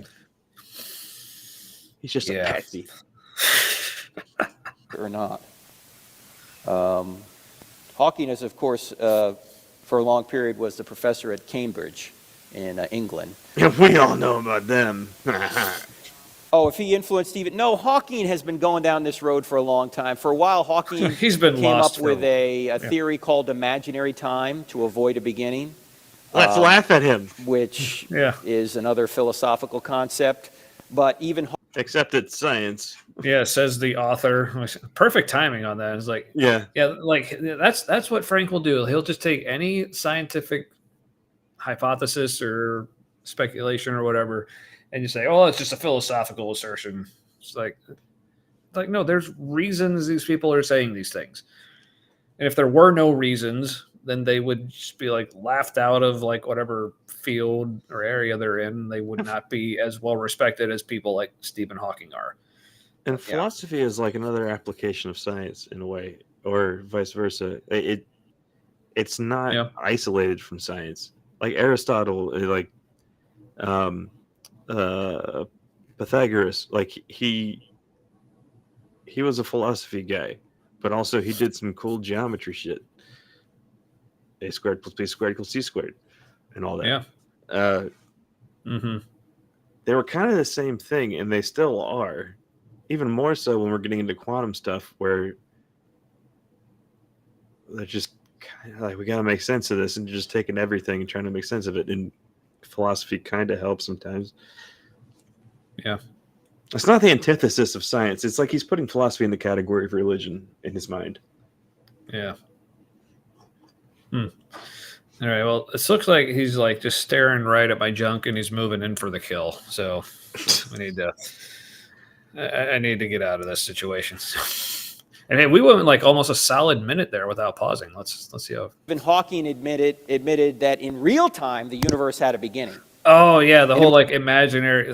He was just talking about the whole like imaginary time or whatever. Again, like the way he words that is like to make imaginary time. Like he's trying to make it sound ridiculous. But yeah, let's see where he goes. Imaginary time. Yeah, imaginary time. Let me make one other point about Hawking. You know what Hawking is basically saying? He just remembered. It's great. Yeah, he just remembered a part that he like didn't get to. He's like, oh, here's another bit that I didn't do. Like because he's trying to play this off as like total, like just kind of off the cuff. Oh, here's something that came to mind, but like this totally sounds like this is a part of his whole thing that he just forgot to put it. Like, oh, now I'm going to put it in. Yeah, just watch. It's or he just remembered what he forgot he was going to say before when he asked for questions or whatever. Yeah, and he's like, I just remember. Yeah, this totally sounds like, oh, here's a part of my talk that I forgot to do, like that I'm trying to pass off like it's just total like off the cuff, but it's just totally like rehearsed bit that he's doing. Yeah. But yeah, let's see where it goes. Who in here has seen the movie The Matrix? Have you seen the movie The Matrix? Okay. Current references Hawking are is good, saying we're in the Frank. Matrix. That's what he's saying, basically. Saying we're in the Matrix? He's saying we're in the Matrix. We don't really know objective reality. It's all a dream. Well, maybe not Let me a ask dream. you a question. Is he saying it's all a dream, or is that just your interpretation of what he's saying? I mean, no, like that we're asleep having a dream? Maybe. Like, how do we know this isn't the dream, right? How do we know what we think? How do we know this isn't the dream and what we think are dreams is actually us awake having reality? And reality is just a mess because our dreams make no sense. Maybe that's what's real. And this is the coping mechanism when we're asleep. Oh, yeah. There's no way to know. And so, like, maybe we're dreaming. Right. It's like, well, let's hear what else Frank has to say to like fuck up all these concepts. We don't really know objective reality. It's all a dream. Let me ask you a question. Okay. No. If you were in the Matrix, how could you know you're in the Matrix? Exactly. Good question. You got to get that red pill. You got to get to, what's his name? Oh, don't do the manosphere red pill shit. Leo. Who? Who's the guy you got to get to? You know, Leo? you dick. Morpheus. You got to get to Morpheus to figure it out, right? I mean, what Hawking is saying is we're in the Matrix. Basically, you're in a dream. There is no objective reality. God, wouldn't that Let me suck? ask you a question. How do you know that you're having a dream? You don't. You wake up. And when you wake up, you go, whew, that was just a dream, How right? do you know you woke up? Yeah, but here's the other thing. How do you know you're not in a dream? See? Turkey Frank. So yeah, the same logic that he's using can be used against his position as well, but he's just pretending like he's immune from it. And It's like, yes, if we do not, because if the straw man that he's building of what Hawking is actually saying, okay, if Hawking is really saying, oh, we're all in a dream, and he's like, well, how can you know that? It's like, how can you know that we're not? and a Christian It's that's like you're willing in to- the you're in the same predicament that you're claiming he is. Yeah. And for me, like a Christian that's willing to accept that and just be like, yeah, I could be totally wrong. This is just what makes sense to me. And Yeah. like I can get along with that crowd just all day long without conflict and or without feeling internal conflict. I'm not saying I would cause external conflict or be like excited for that to happen, but Yeah. but yeah, So like, you know, our better angels or better assholes, you know, it's a toss up. Yeah. Satan's a toss up. Yeah. Because Frank's looking like he's wanting to toss someone's salad here. We better get him out of this. How do we know God is good, the devil's bad? I mean, they both have points. They both have points. Like, I mean, okay. Reading the Bible, like, how do you between God and Satan's, like, how do you tell who's the hero, who's the villain? Certainly not by how many people they killed, or how many fetuses, or how many lies they told.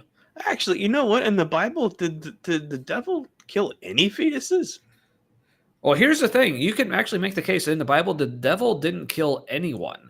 Because, like, people always point to the book of Job. But in Job, it's not actually what we currently know as Satan. It's just a character in the story called the accuser.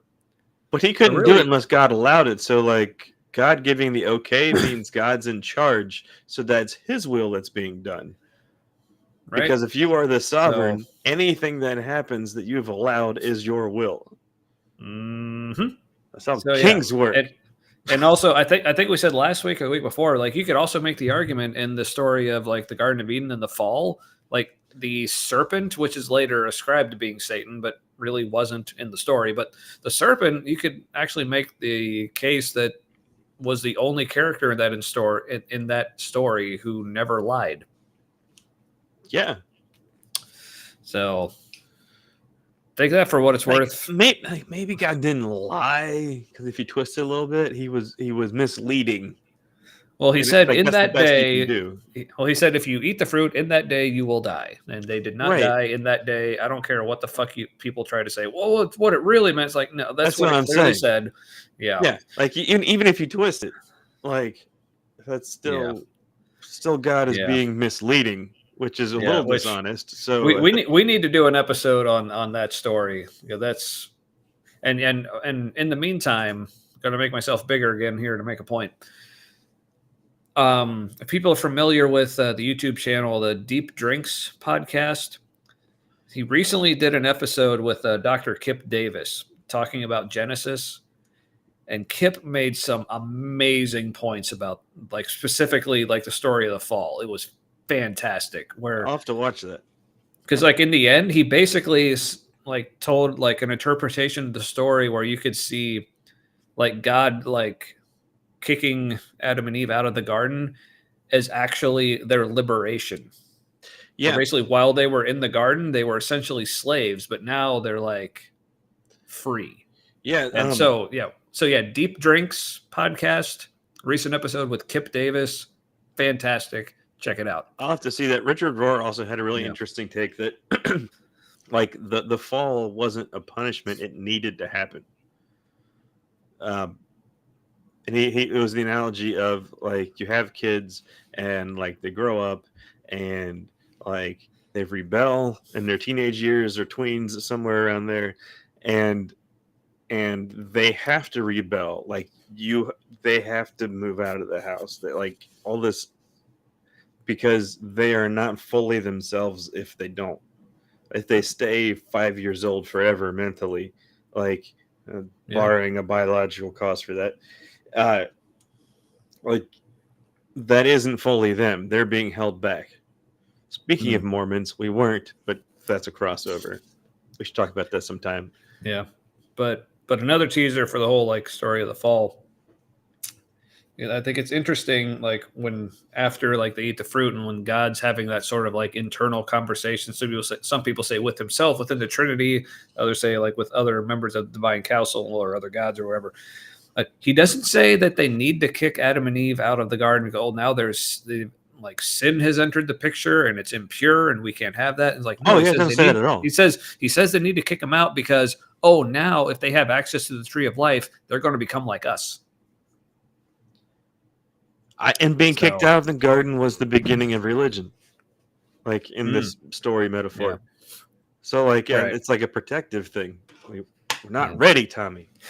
All right. Well, we got less than a minute left, so let's. Can we do it? Tell us in the chat. Do you believe in us? Right. The only way to know you're having a dream is to wake up. And the only way to know you're in the matrix is to get out of the matrix. Or the only way to know that you're not. Hawking has to be outside the matrix to know we're in the matrix. See? No. See? So philosophically, this just because sound like a gangster. See? Because Trinity and Morpheus, Neo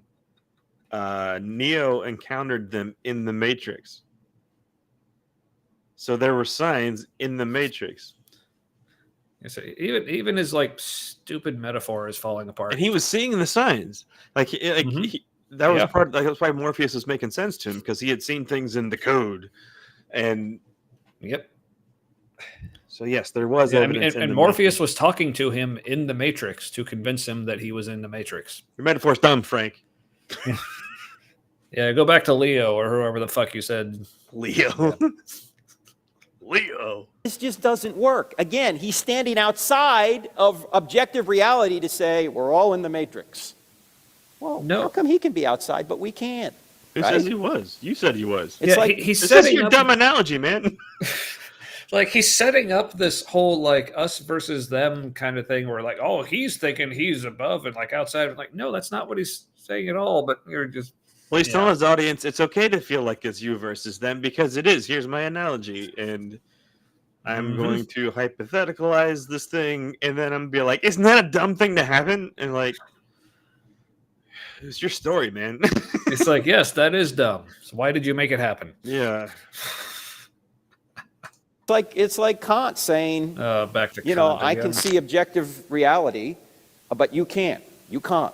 There is an objective reality, but you can't know it. Well, why can you know it, but we can't? Stop saying that. He's outside of his own theory. I don't know, He's granting himself an exception to his own theory. Why can't you? That's the grand design by Stephen Hawking. You don't Frank? need to be afraid of it. Hold on. What? I said, Frank, why can't you understand it, Frank? Why can't you understand it?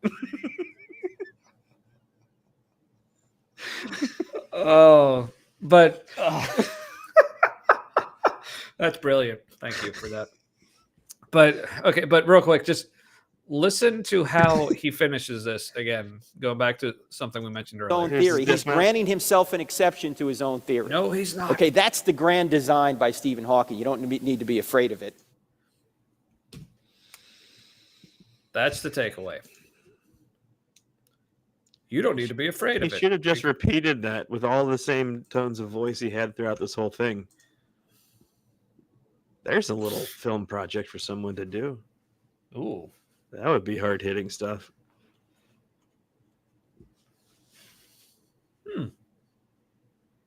Or just do subtitles. Happen. Like take his videos and we'll put subtitles below him. And just like, I want to do that. I have I want to have time where like you see fuck, what's their shitty channel fucking not what Matt. That's my name. It's all I know. The bearded douche, Matt Walsh. What's his network he's with? Daily Wire. Daily Wire. I knew it was Wire, and I'm like, what is it? Which I love. Like, if people are familiar with Stephen Woodford, I don't remember what order. I think he said like, if people are familiar with Dunning-Kruger, which is Latin for Daily Wire. There's some really good jokes like that. I forget what the fuck I was saying now. I don't even remember. Yeah, I don't know. Well, anyway, so any final thoughts on that? Not necessarily on that. Something that this is a shorter tangent than it sounds like when I start out. Cool. I was watching Combat Veteran Reacts on YouTube. He's a combat war veteran and smart guy, and it wasn't like he had pretty high clearance level in the Department of Homeland Security, and so his analysis is like pretty cool, and it's also not stuff you'll see in the news because it's accurate. And like they do. And he was talking about how nope, this is on the Times Radio, but that guy's channel is good. But where I saw this was Times Radio from London, and this guy was analyzing the Russia-Ukraine war, and he's like, Russia's been winning for 2 years in this recent iteration of the war. It's been going on since like 2014, but in the most recent one, it's like Russia's been winning for like 2.5 years. He's like, but they haven't been winning enough. Like they've been winning, but not enough, and so they're gonna lose in the end. Like they too many losses to keep up with, basically. Like they've been winning, but they've been taking too many losses, and so they're gonna lose. And I was thinking about that in terms of religion, where like Christianity or whatever religion you're in, sure, you might be winning with Christianity, but are you winning enough? Like, is it costing you enough that you'll never get to where you could with something else that's like evidence-based combined with you as a person? So yeah, like I was winning with Christianity, but I wasn't winning enough. I was gonna lose. But while I'm losing, it felt like winning. Wow. And there was some winning, but not enough fast enough. Like it was costing me enough in the interim that it's like, hey, you're barely ahead. Like, great. Can I be further ahead? That's a great metaphor. I like that. Yeah, there's an old analysis guy from Eastern Europe somewhere talking on British radio, and wow, how is Eastern European male wisdom typically like pretty decent like that? But then they're like, oh, gay people are bad forever and ever. Mostly Poland. Yeah, not Poland. Hungary.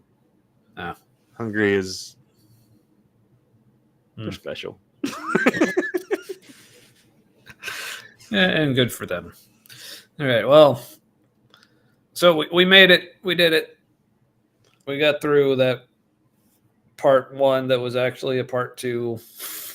Yeah, I would like to Frank Turek. encourage everyone to go into Frank Turek's comment section and hear me out. Like, don't be a dick in there. What you do is when somebody has said something that's funny, or not necessarily funny, but like you have a funny thing to say back that's just ridiculous. It's not mean. It's just like off. And so, like, you pretend like you're taking something that they're saying seriously, but in not the way they intended. But, like, you could have taken it that way. Like, I started doing that last night, and it's like a challenge because some people are just like picking fights, and anything you say back is fighting. But when somebody just makes an assertion, those are the ones to respond to because they're not expecting a response really, or if they are, it's gonna be a fighting response. But if you're just like, I know, doesn't it suck when God is like corpses aren't puppets, or something.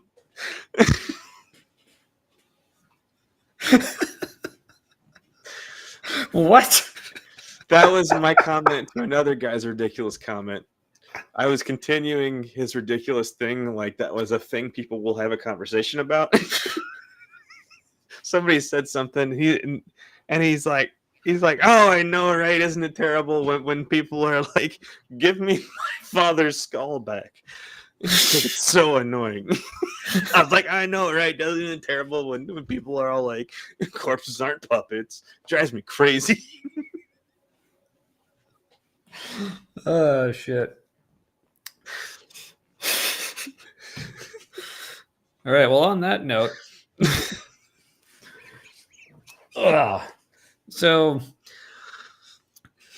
I guess like my closing thought on this is approach the Frank Turek with caution.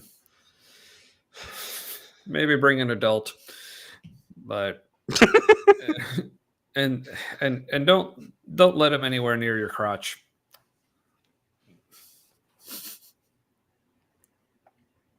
Yes, ma'am. I think like a woman asked me a question. She's like, yes, ma'am. You're like, why are you all like this with the man? Like, yeah, that was a little. Why are you gently rubbing in my personal space? Oh, I don't know. I guess. Like, well, on that note, and the note that I really need to pee.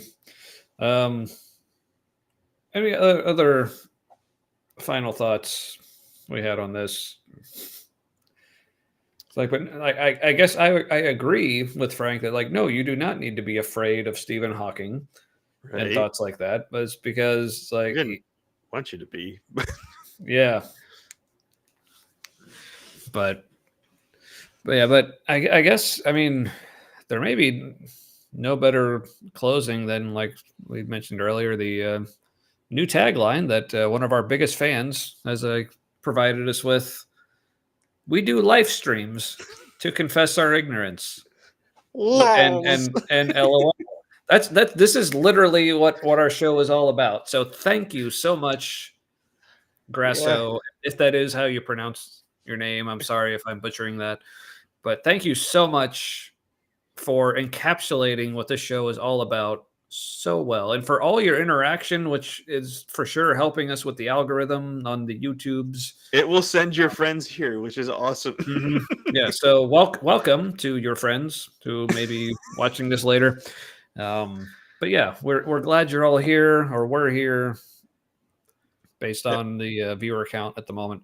But I think our whole shtick is we are amused by our own ignorance, or we are amused by how smart we think we are. I mean, I think we're just amused by ignorance in general, as like displayed by, you know. But we also know we're idiots. Like we know, like it's not. We're amused by how smart we think we are because we are smart. It's like because we're also not.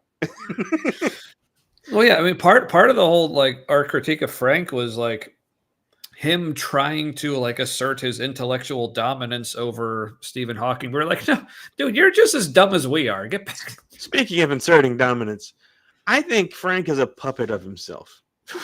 Like, is he so repressed that he's puppeting himself? Is he so far up his own ass that he's puppeting himself?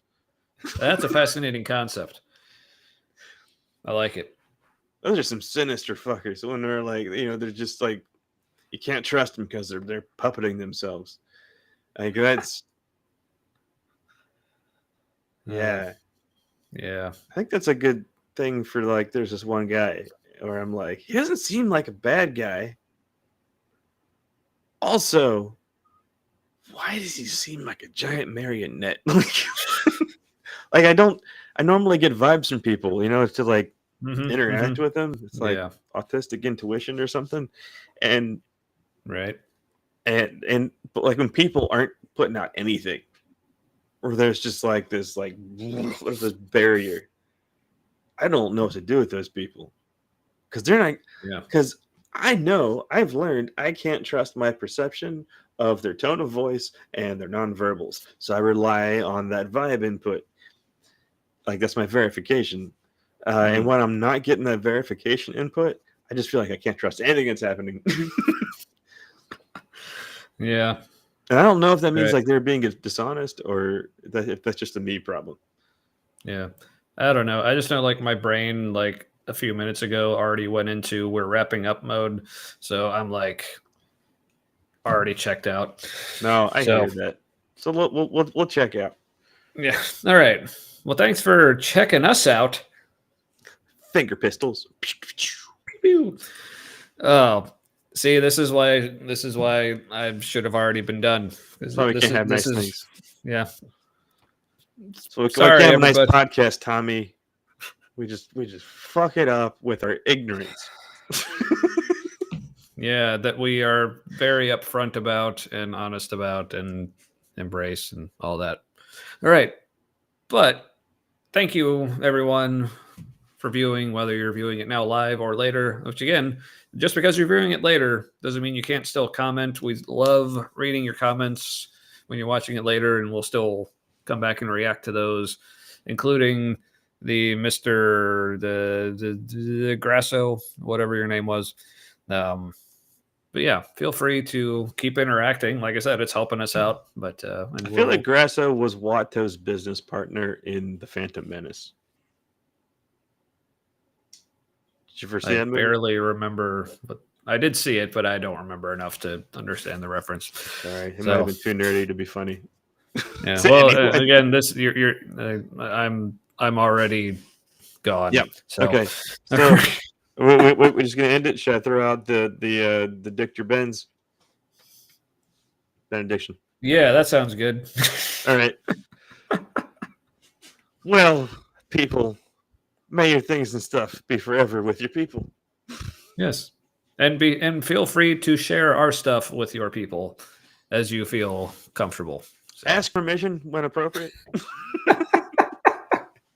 Indeed. All right. Love you all. Good night. See you next week.